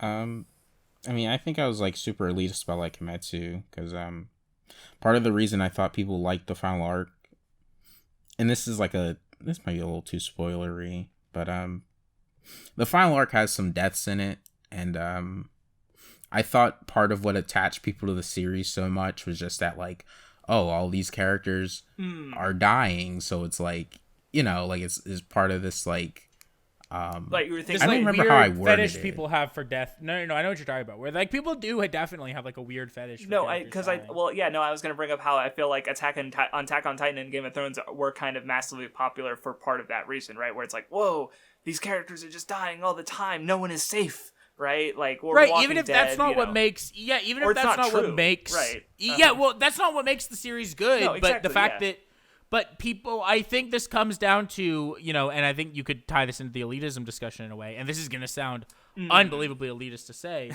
I do think there's like a level though of like people, because I do want to get into this in a minute, but like I think people who don't know how to talk about stories and aren't good at talking about stories or analyzing stories or critiquing stories want to make their opinions sound More like than they people are. who do. Which right? I guess to too, that kind of goes back to what I was talking about, how like about having this like the academic side of things, right? Like having this more Right. well-reasoned, where people want to sound like that because it makes them sound smarter about their opinions. Where obviously the direction I've gone with it is like, because people ask like almost every week, like, hey, what'd you think about the new Wednesday chapter? I liked it. Right? Like, that's all I'll say, because I don't want to be like, oh, it was peak fiction. Like, look, Alexander, great videos. I've liked some of them. I had to stop following on Twitter because just the wording he uses and the way he talks about things just kind of fucking annoys me. Like, oh, Haikyuu has such a great sense of prioritization. Like, what the fuck? And like, or right, where it's just people like to use buzzwords and try to make their things sound smarter than they are. right, and that's not to say Instead of just being like, Alexander's not a dumb guy, right? But I just don't like Right. his language because and sometimes I do think he said, like, I was watching his Harry Potter video. He mentioned the lyrical editing of one of the movies, and I'm like. And he didn't explain what that means, so I'm just like, the fuck do you mean by that? Like, you're not helping me understand you any better, you're just sounding smart. And maybe he did have a really good reason for using that word and it didn't get across, right? Like, maybe that's my bad, but I don't know what the fuck, right? So that's just my personal, like, issue with some of the way he talks about things sometimes. But Right. so I think some people are no less than, because I think he has a pretty good grasp of a lot of things. But people who you know less than him, but are using the same kind of language and trying to justify their which is also why I think people maybe look towards other content creators, because and why other people who can validate their opinions, because they'll say smart things that go and that maybe other people didn't say or haven't talked about yet, and now they have a more appreciation for this series, but in the elitist sense, they have another reason to like hold it over others, right? But which obviously I don't think happens that often, but it's something that can happen, I would say. Mm-hmm. Well, yeah, and so I definitely think people like that can use like characters dying as a oh, this series is good because characters died, right? Yes, right. Like Walking Dead was good because people died. And it's like that's not what made the series good, and it's also not like that many like actual important characters died. Right, that exactly. Like as you get to like season 5 of Game of Thrones, like, oh, Tyrion's not dead. I guess he has plot armor, just like every other important character and everything ever, because that's just how stories work. Right, like. Which I guess goes back to like dumb complaints and words that, because that's the thing is people like they want it, instead of just saying they like things, they want to justify it as being like good or epic or peak fiction, raw Kino Goat swag, etc. Right, and not obviously like saying that is fine, but like again it's more the justification and what, because like so stories with more characters die are good. Okay, how about Detective Conan? It has more dead named characters with faces and personalities than anything I can think of, because one motherfucker, like you'll get like at least 3 deaths of volume or something like that, right? So because that's just, does that make it a better story? I don't think that makes it better. I mean, I think the story needs that to work, because murder mysteries are inherently kind of interesting, but like I don't know, I think it'd just be Detective Conan's good because people die. Like no, shut up, stop. Right, like you have to, but like when you create a rule like that, you're expected to be consistent with that rule, and that's where you get dumb shit. Like, just like what you like, you don't have to make up rules for it. You can notice tendencies, sure, but people aren't so simple as to, like, they're not robots. So stop coming up with rules and expect them to follow through on them. Anyway, someone else was talking. I don't remember what this started on, so I can tell you, but I wanted to well, actually I don't even remember the point I was gonna make off Cross. Yeah, you were talking about Kimetsu and how you thought that people were just being cringe and only right. No guide, so then you were cringe and elitist. Yeah, I mean, I didn't really see anybody say that's why they liked the arc, though, actually. Like, I just assumed that was part of it. Like, a lot of characters died, so, they were super into it and thought it was, like, this intense, really good thing. That's, like, part of why I thought people were so into it, which was just, like, wrong of me to assume. And I've never seen anybody say that, actually, or, like, say anything that implies that's why. Like, I don't know. I've never even seen that many people talk about the final arc positively, actually. So, like, it just doesn't make sense to think that's why people liked it, But yeah, I thought I was very elitist about that because, like, I would just make up a lot of random reasons why people would like it. Yep, but it's okay. You reread the whole series and went like, oh, and it's good. So, yeah, no, that's fine. Vindy, any experiences of you being or experiencing elitism? No, I'm perfect and I've never done anything wrong. I definitely didn't already explain one earlier about how on the podcast. True. I think I might have been a little elitist. I stand by my stances of the Little Busters anime. You're not ever going to hear me defend it. You will only ever hear me talk about how it is a worse version of the story, and no one has ever given me a reason why it's not. I've seen like half of it. Okay. But my reasoning, the problem is Craftsdwarf. Unless you read Little Busters, you can't fully understand my reasoning why. And I know you don't want to spoil it, right? So right. And my reasoning literally like goes into full spoilers, and it's about how I think fundamentally it could never be done in an anime. Okay. Right? Which sounds weird to say, but I fully stand by that. I think it would have to be a completely different story. Okay. And I've seen enough of how the anime handles things where even though it does some moments like I guess to think about it, like I don't know, like maybe some massive genius somewhere could come up with a way to even change things to make it work in an anime or something, but and it seems like that didn't happen in this case. Right.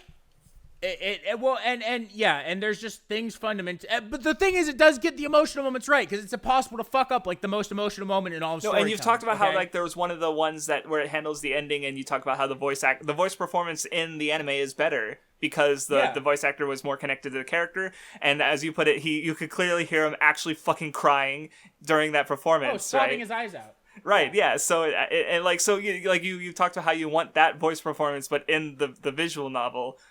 so it's not like you don't see any good in, right? Like, well, yeah, but you recognized that was you being elitist, right? Because that goes back to what we were talking about earlier about like, oh, you like the anime? Just read the source material because that's literally you doing that. Yeah. Now that being said, I will say anyone who does like the anime should read the VM because it's the infinitely better version.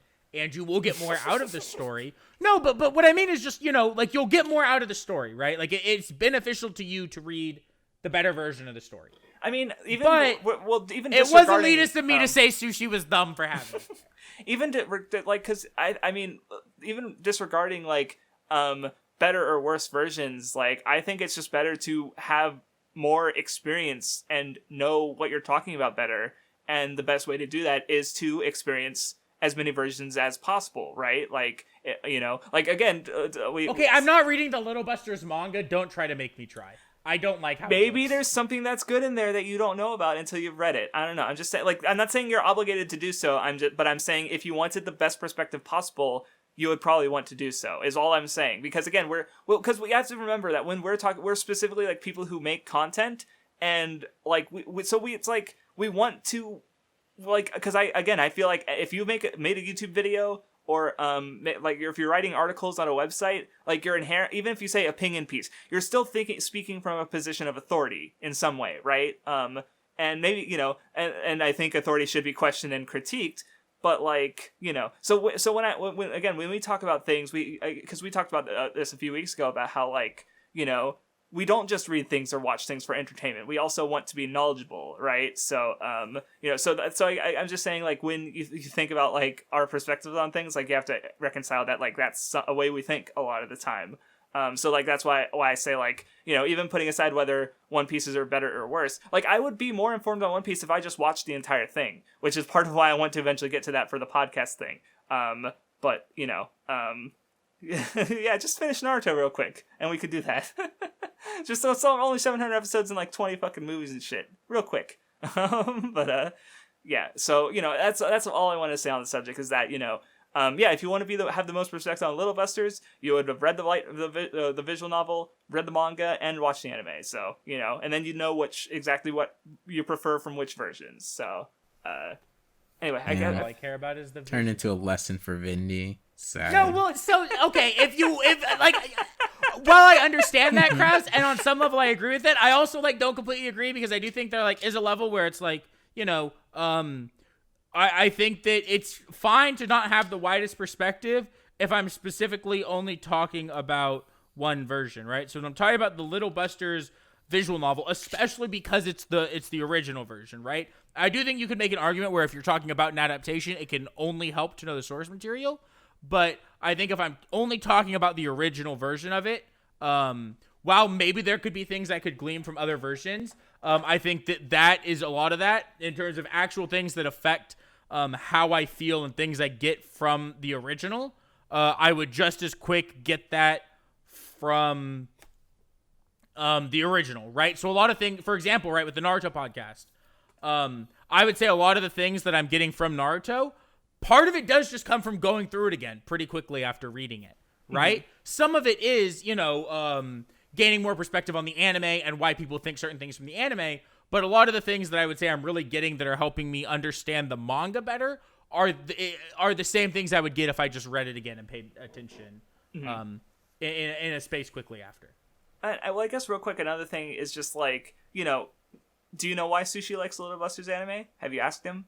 No, I said I was being elitist. Okay, gotcha. Okay, I'm just right. I was just talking about saying that I'm I not saying should... it in to get on you. I'm saying it in here if you recognize more for the audience and just have the discussion, right? Because you know because maybe he'd read the visual novel and he'd still have Little Busters as one of his favorite anime, right? That's still possible, right? So I don't know.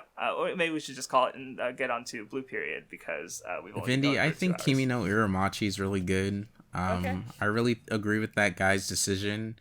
I think that girl's more important than his friends, and it really makes sense why he would be the way he is, Have you read it? Yeah. Okay. That was really You're good. allowed to think that. I'm not going to be elitist. Love trumps all, Even friendship. All right, let's move Blue Period, episode 3. Let's go. Oh, another time I was being elitist. My pun video that's since gone. Got it. Done. Moved on. Okay. Blue Period. We got new characters. I like Braids guy. He's cool. Chill dude. Homie. I feel dog shit stupid because there was a reveal dropped about Yuka that somehow I didn't pick up on before, and I'm like, Same. Was it really obvious and I was just stupid? Same. Or it was okay, I'm glad I'm I not alone. went back and thought I missed something. Well, because you've been saying for the last 2 videos, it's God, she's the hottest girl, and it's that's not as clear cut as we were. He's really hot. Not as clear cut. Because another character showed up in this episode who's unbelievably hot. Oh, that's so convenient of them to show up in this Yeah. the episode where the Yuka reveal happened. Real convenient. Interesting. Yuka's still hot. All right, look, as long as you're okay, that's fine. I just thought because when fucking he's just said, "Oh, did you tell him you're a guy?" I just kind of paused and I'm what? What? Yeah, I was not ready for that. By the way, the new super hot character is that girl in his class whose older sister won the thing. Yeah, the two. I love her hair. Yeah, her hair is so good. It's so poofy, and I like the two tones. And when she said something in kind of English, I think she went nice or something. Oh yeah, no, that's very good. What did you think, then? I thought it was a very good episode. I liked it a lot. Not as much as the other 2 episodes. But, it was good. I enjoyed it. Were you also caught off guard, or did you catch on to something that we didn't? No, I was definitely caught off guard. But yeah, aside from being completely caught off guard, I like how it kind of works into because there's the whole aspect of paint what you like versus obviously you have to make a career out of it, so you can't just do that, and so that's sort of tied into Yuka's expression because they like the way they present, but no one else does, or very few people do. So it's part of that conflict and it was an interesting layer to the character. I just had that moment of that, like, how the fuck did I? I mean, in fairness, I believe the voice actress is female. I think she is. yeah. So I looked it up. I went right. I also was like, did Netflix sub it incorrectly?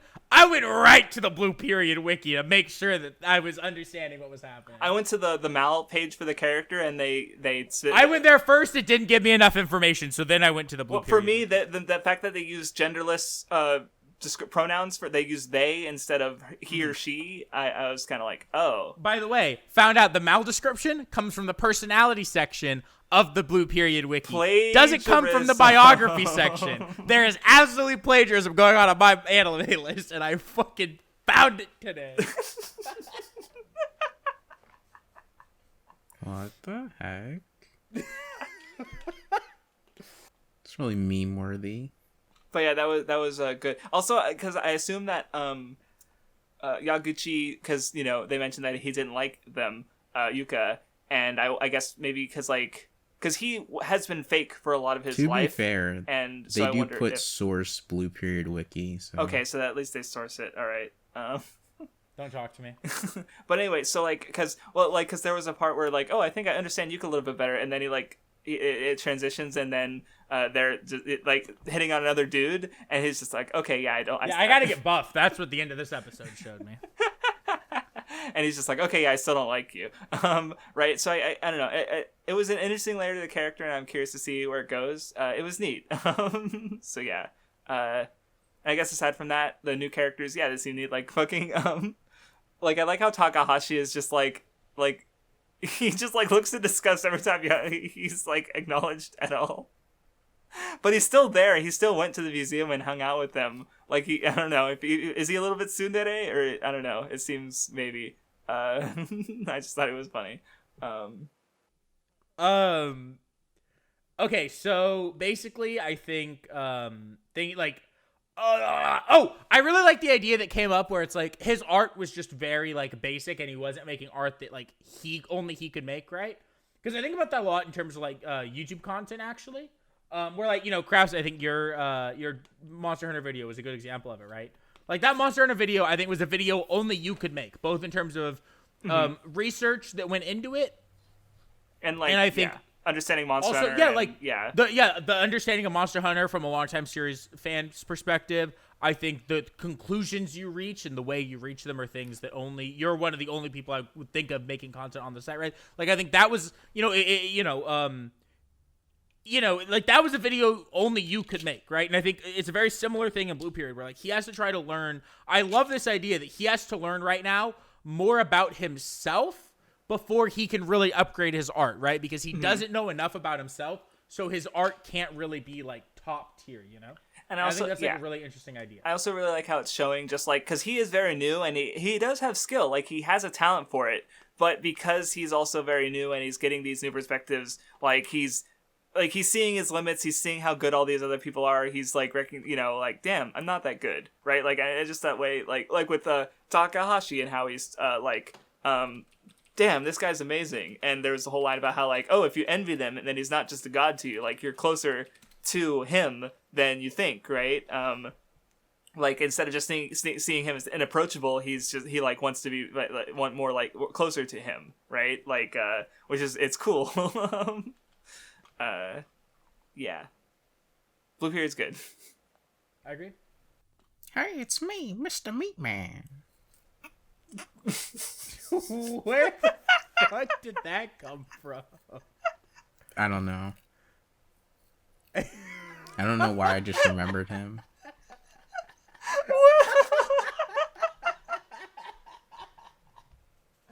Oh my god. Nunmanji's built different. Go ahead. Yeah. With your weekly thing. I didn't finish anything this week, so I guess I'll just talk about Kenichi because I've been reading it again. That's literally not true, but it's fine. I talked about the MCU last week. Didn't I finish Endgame last week and fucking talk about it there? No, we talked about Infinity War last week. Yeah, we watched Endgame this week. It's fine. Yeah. We might do an all MCU backlog episodes, so don't worry about it. So we don't need to talk about it, but I was going to say that is not true. Okay, well, I forgot. Anyway. You forgot Endgame. That's so sad. No. Leave me alone. Leave Talk me alone, about dude. Kenichi. History's strongest disciple, I assume. I think, I feel like so far I've really been like losing interest in some way in Kenichi.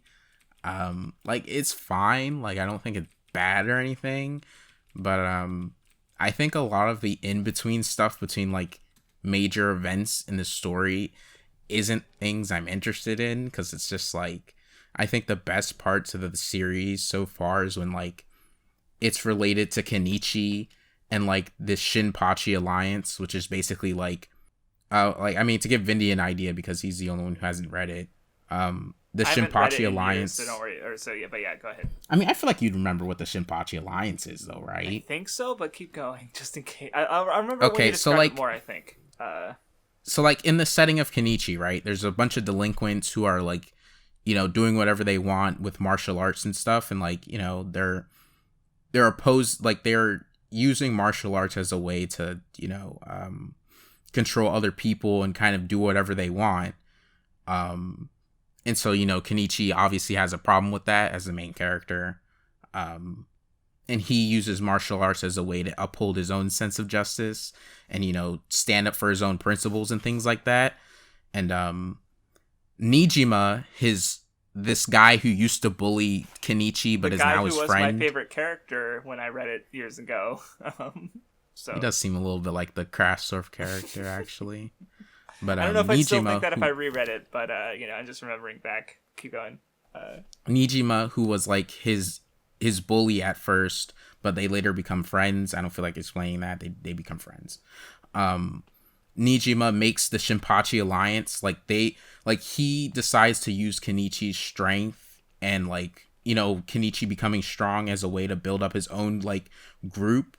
Because there's a bunch of delinquent groups, but their group is he wants to stand atop all the groups in the world and really build up their group as a thing. So the Shinpachi alliance becomes a really relevant thing. And Nijima's a little bit of a snake, but he's also as the series goes, becomes more genuine, and it just becomes this big friendship group, really. And they're all trying to Nijima's kind of as the series goes, he's obviously not just trying to be these other delinquents, but their group is much more about friendship. And it's really good because the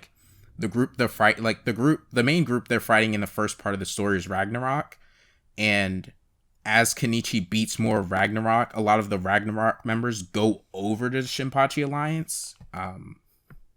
And so it's really cool to see these people who are really big, strong members of Ragnarok go over to Shinpachi alliance. And I just think what the group is and its role in the story is really good. And I really like to see Kenichi interacting with them. And it's since a lot of the important members were enemies before, it's super cool to see. But that's the part of the series I really like. But I think a lot of the in-between stuff, when they're not fighting actual delinquent groups, are what the heck, Vindy? I hear that. You're so rude. Sorry, someone sent me a Snapchat and I clicked on it and it had sound playing. I apologize. Blame the person who sent me a Snapchat. I'm sorry. I think a lot of the training and Kenichi, that's a lot of the in-between stuff. A lot of the training stuff got a little old. I don't think I don't think seeing Kenichi train as much as you see it is always as good as it could be. Some of it's good for sure. And obviously there's character moments when it's Kenichi hears more about his master's backstory. Sometimes the masters will explain where they came from and what happened to them. And so it's obviously important, and it's obviously not something I would cut, but I do think sometimes it can be a little boring and a little samey sometimes. And I also think that Kenichi, I don't love Kenichi as a character himself. So when it's not doing these like super cool friendship things with the Shinpachi Alliance, I'm not like really into it. And I think especially after they took down Ragnarok, like they took down the most important members and stuff, and Ragnarok's out of the story. Right now, it's having a lot of those in between things.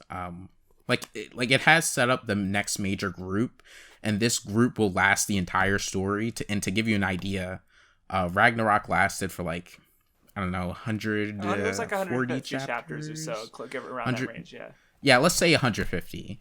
The rest of the manga is 583 chapters. Like the rest of it is just for like Yomi and Yami, which is like one group kind of. So yeah, I'm just kind of like waiting for the next actual thing to go on, and it's like kind of starting up.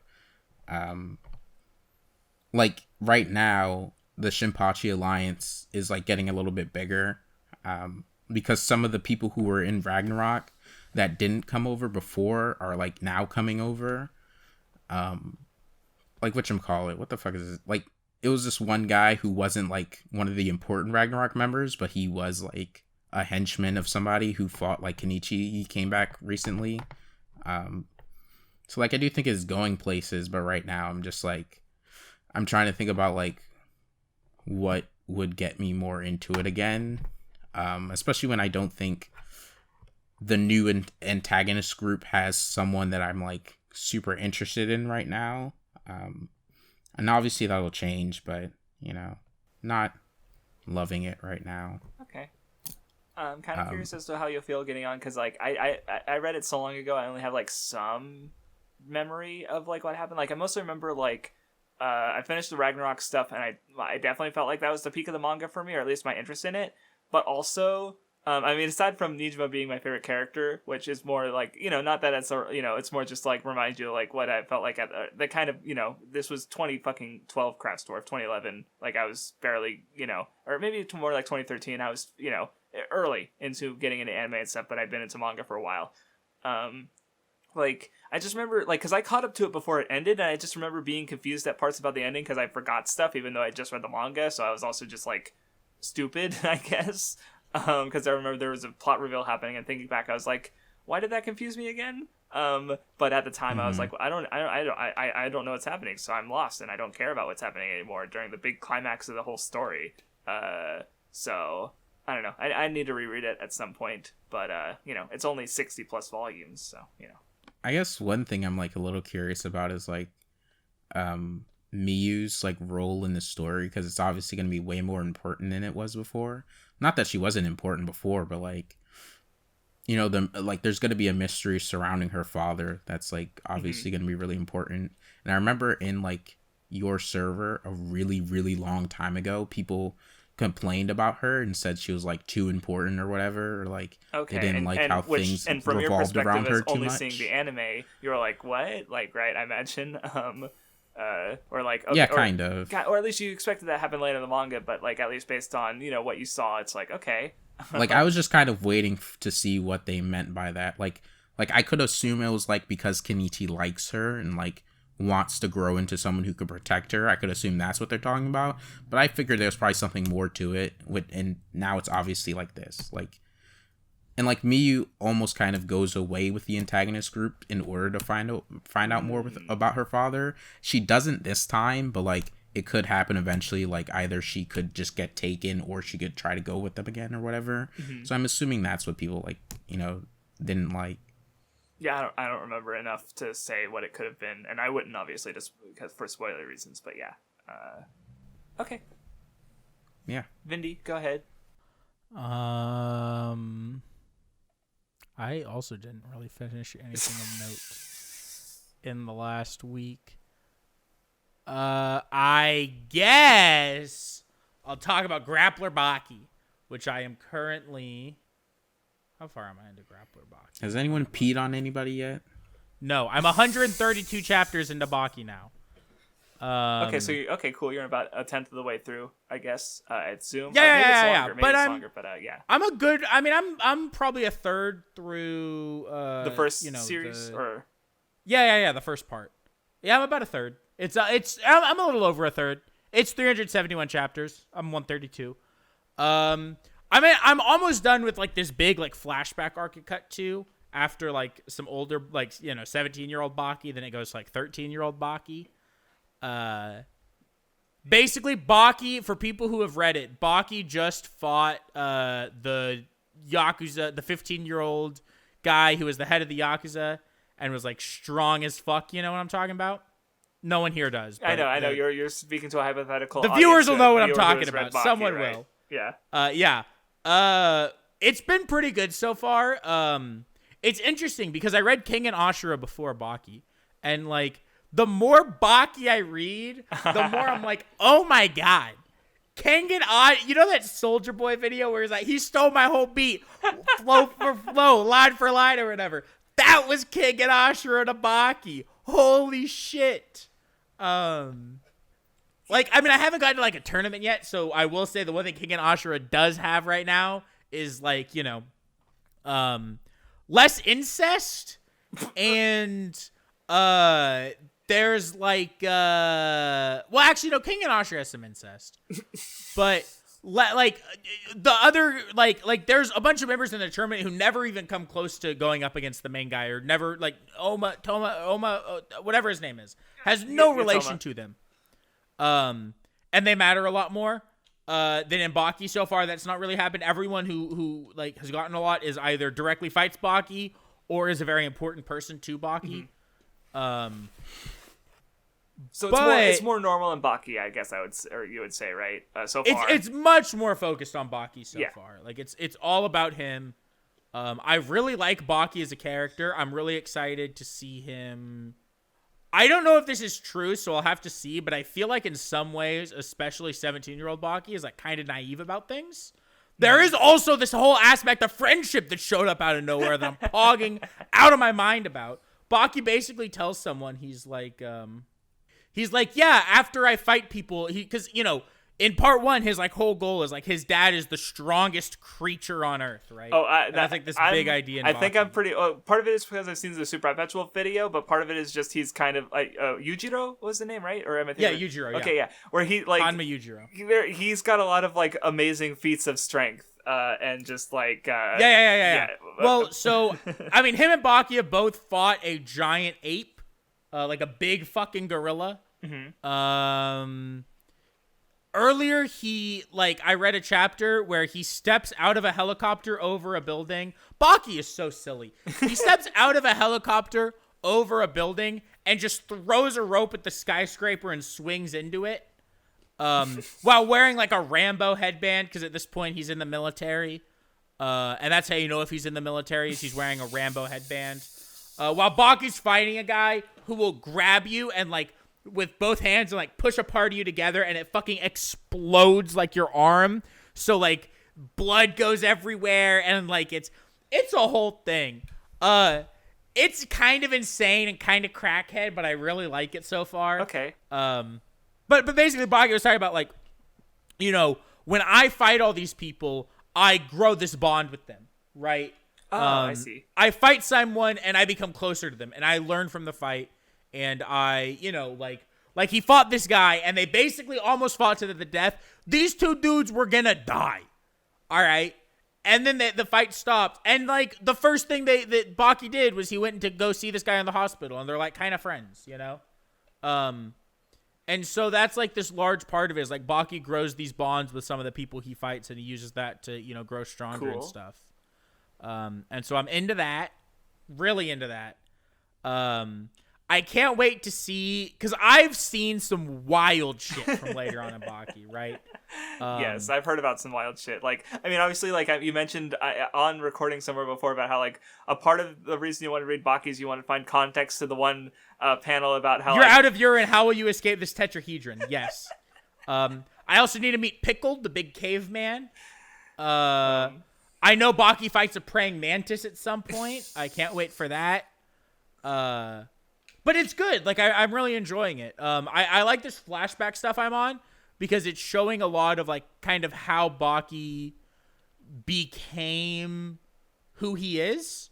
Because because by the time it starts, right, like one of the first things you see from him is like he's 17 and he just became like the national karate champion after only practicing karate for like a month, right?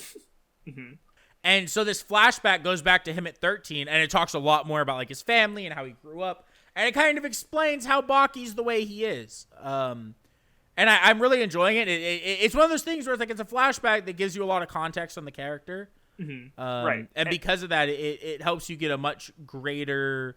I'm now excited to get back to older Baki and really see, you know what I mean? Now that you understand him better as a character, right? Yeah. And I know that part 1 ends in this tournament that everyone says doesn't matter or something. That infamous, right, which I don't think is true, but yeah, I was about to say, maybe it's elitist of me to say this. You're all cringers. I refuse to believe this massive tournament arc doesn't matter at all in the grand scheme of things. But so far, I am really enjoying Baki, and my goal is to read it all to the point where like I like catch up. Right. You know what I mean? Like I would like to catch up to the to be current on the current Baki part, which is like 1,000 chapters, but so far I'm enjoying it. I forget if that has anything to do with why you picked it up, but because I feel like I remember, maybe I recommended you Conan instead, but I remember pointing out how it's like between Ippo and, well, you're not caught up with One Piece, but you have like still read over 1,000 chapters, and we're talking about like, this is like Baki is Shonen Champions 1,000 chapter manga, right? So I because I remember noticing a while back, like, hey, these big 4 shonen magazines each have one long running series that's over 1,000 chapters, and you're caught up with you're caught up with one of them, and you're almost caught up with another one, and then we already talked about, you're just gonna reread One Piece when Wano's over, and catch up again. But by then you might have caught up with Baki, right? So that's cool. Right. And I don't think I'll ever read Conan, if I'm being honest. And that's not really why I'm reading Baki. I know you said you wanted to do that. I really just want to because I'm just curious about Baki. Okay, and I think the minute I catch up, I'm honestly gonna read King and Ashura again. Okay, because I did really like King and Ashura, and like another thing, like you know how like Oma has like the flow, right, and he like changes the flow of power, kind of, right. The fight I just read, Baki got that ability. Oh, okay, gotcha. And so, and it's like mentioned in Baki. It's like, occasionally there are people who are just born with this talent, and Yujiro has it where, they can see the flow of power. And that's Oma's whole thing, and Baki uses it. You know what I mean? Right, so you want to look at Kengan Ashura again, having read Baki, and just see how much of the flow was copied, I guess. Right, but also just to have, obviously Kengan Ashura isn't unintentionally cribbing Baki's No, style. I'm sure, like, even just like comparing the tournaments you've seen, like how Kengan Ashura does it is fairly unique, right?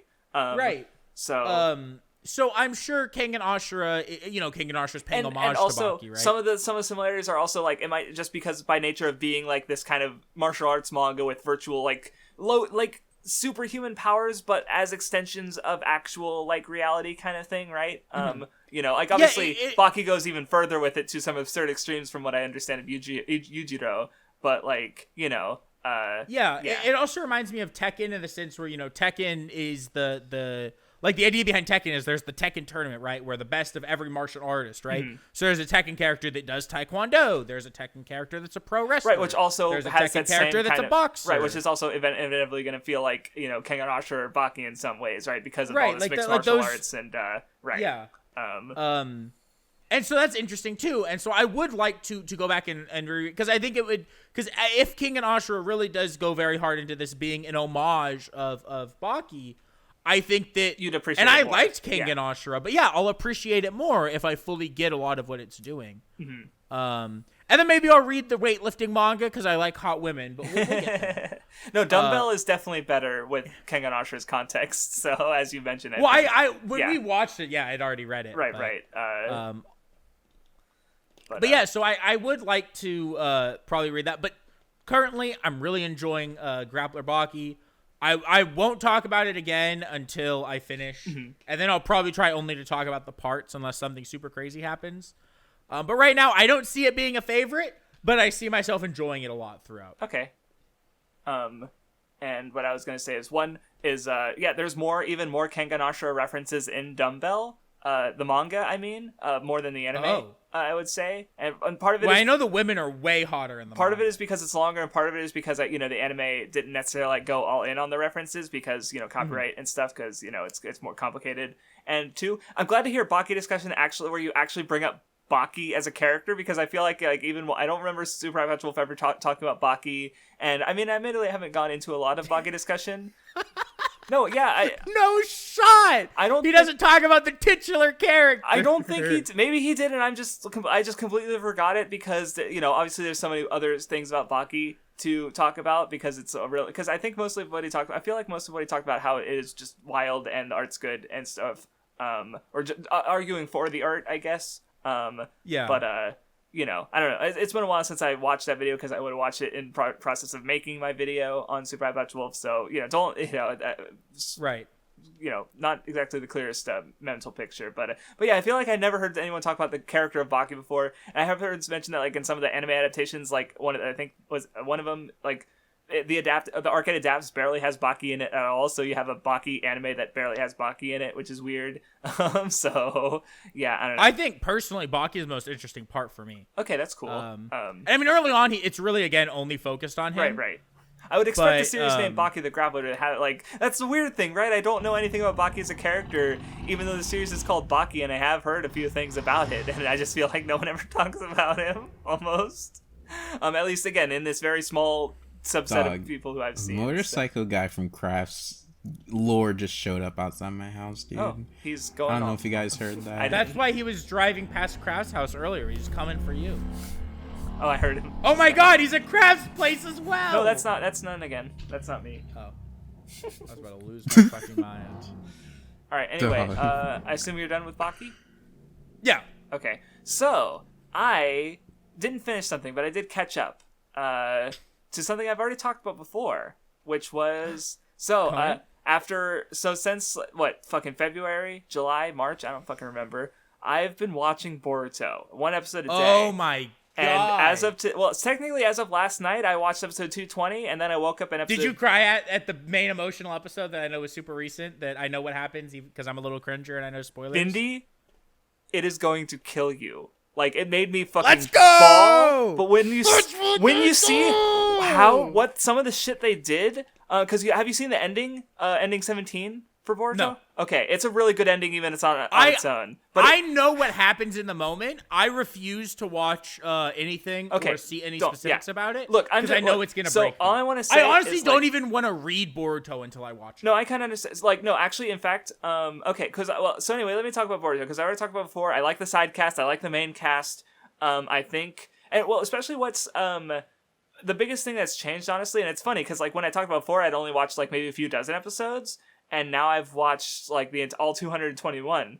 And the biggest thing that's changed happened around episode like 187 when they introduced Kawaki, who is the guy who shows up in episode 1/chapter 1, and he's basically like one of the most important characters in the series so far.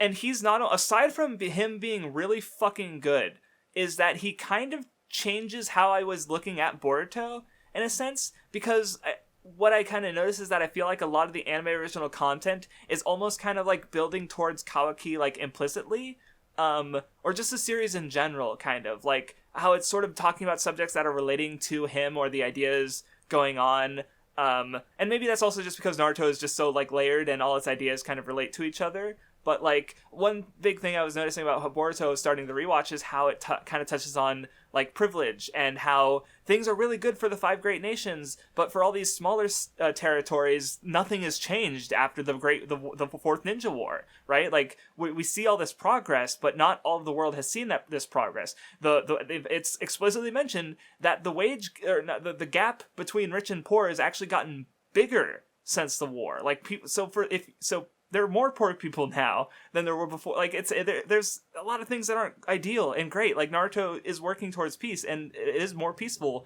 in a lot of ways. But there's still problems with the world, which also kind of factor into Kara and how they operate and how they're sort of exploiting these people who are marginalized and stuff, including Kawaki, who comes from this very low position, very poor, abused as a kid, basically taken in by Kara through what effectively amounts to slave trade. And like so the fact that earlier arcs are kind of like showing the state of the world and how things can be like this in this perfect world that Naruto has created, quote unquote. It just really helped me appreciate that earlier stuff more, to the point that there's even one arc that I didn't like. It's probably my least favorite arc that I've like written down in my arc ranking, and I'm thinking like, shit, maybe I should give that another watch, because how would I feel differently about it knowing about Kawaki, knowing about the ideas explored with Kawaki. Because I don't know, I just think he just makes Boruto better a lot by adding all this contrast in, like, because he's a lot like Naruto was as a kid, in that he has this sort of like, you know, just with being alone, and Naruto's able to help him, and that's really fucking great. Like, holy shit, Naruto! I mean, it honestly makes sense why Boruto would step up so much with Kawaki, because it's like if Naruto didn't have Sasuke for like a shitload of chapters, you know.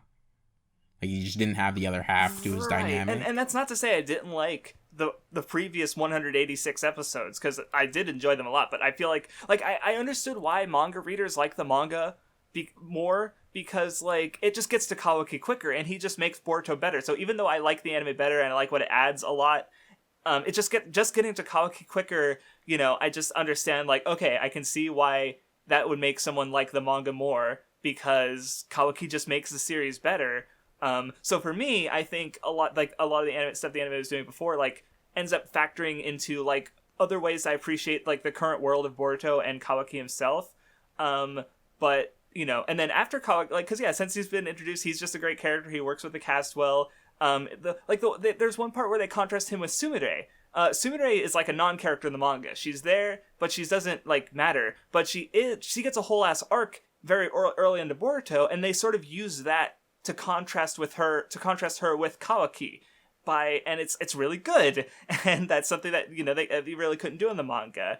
And it also expands on some of the other people in the antagonist group, so it adds a lot. The presentation, of course, like especially with the final fight of that arc, with Naruto against the main antagonist, fucking great looking. I was like, holy fucking shit, that's cool. Kawaki got great moments. The big emotional moment that all of us know but no one knows what to say just wrecked me. Absolutely. It was great. It's a phenomenal it's a great production, like I've said before, but it looks like solid to okay most of the time. Like it never looks bad, and then it just has phenomenal animation at times, and just character animation or fight animation. Like it's fucking Boruto's so fucking good. Like I still understand, like, because yeah, there's like the stretch, like there was an arc that had been around episode 80, the Mitsuki retrieval arc is what I call it. Like that was my second favorite arc until the recent one. And so after that point, like there weren't a lot of like high highs for like 80 episodes, and that's kind of a long stretch of episodes. So it's like, you know, I understand people getting tired with it, but even if like, yeah, it bottoms out in some arcs, I'm just a little like, it never really got that low for me, and the highs are so good. And even the middle, like where it is at most of the time, is still like perfectly fine for me. So overall, I was very glad to have watched Boruto, and yeah, it's really fucking good. I like it a lot. Yeah, Boruto's really good. Okay. Epic. Very cool and epic and cool. Right. So yeah, thank you for listening to this decently long episode of the Weeb Club. Hope you enjoyed it, and we will see you next time. Adios!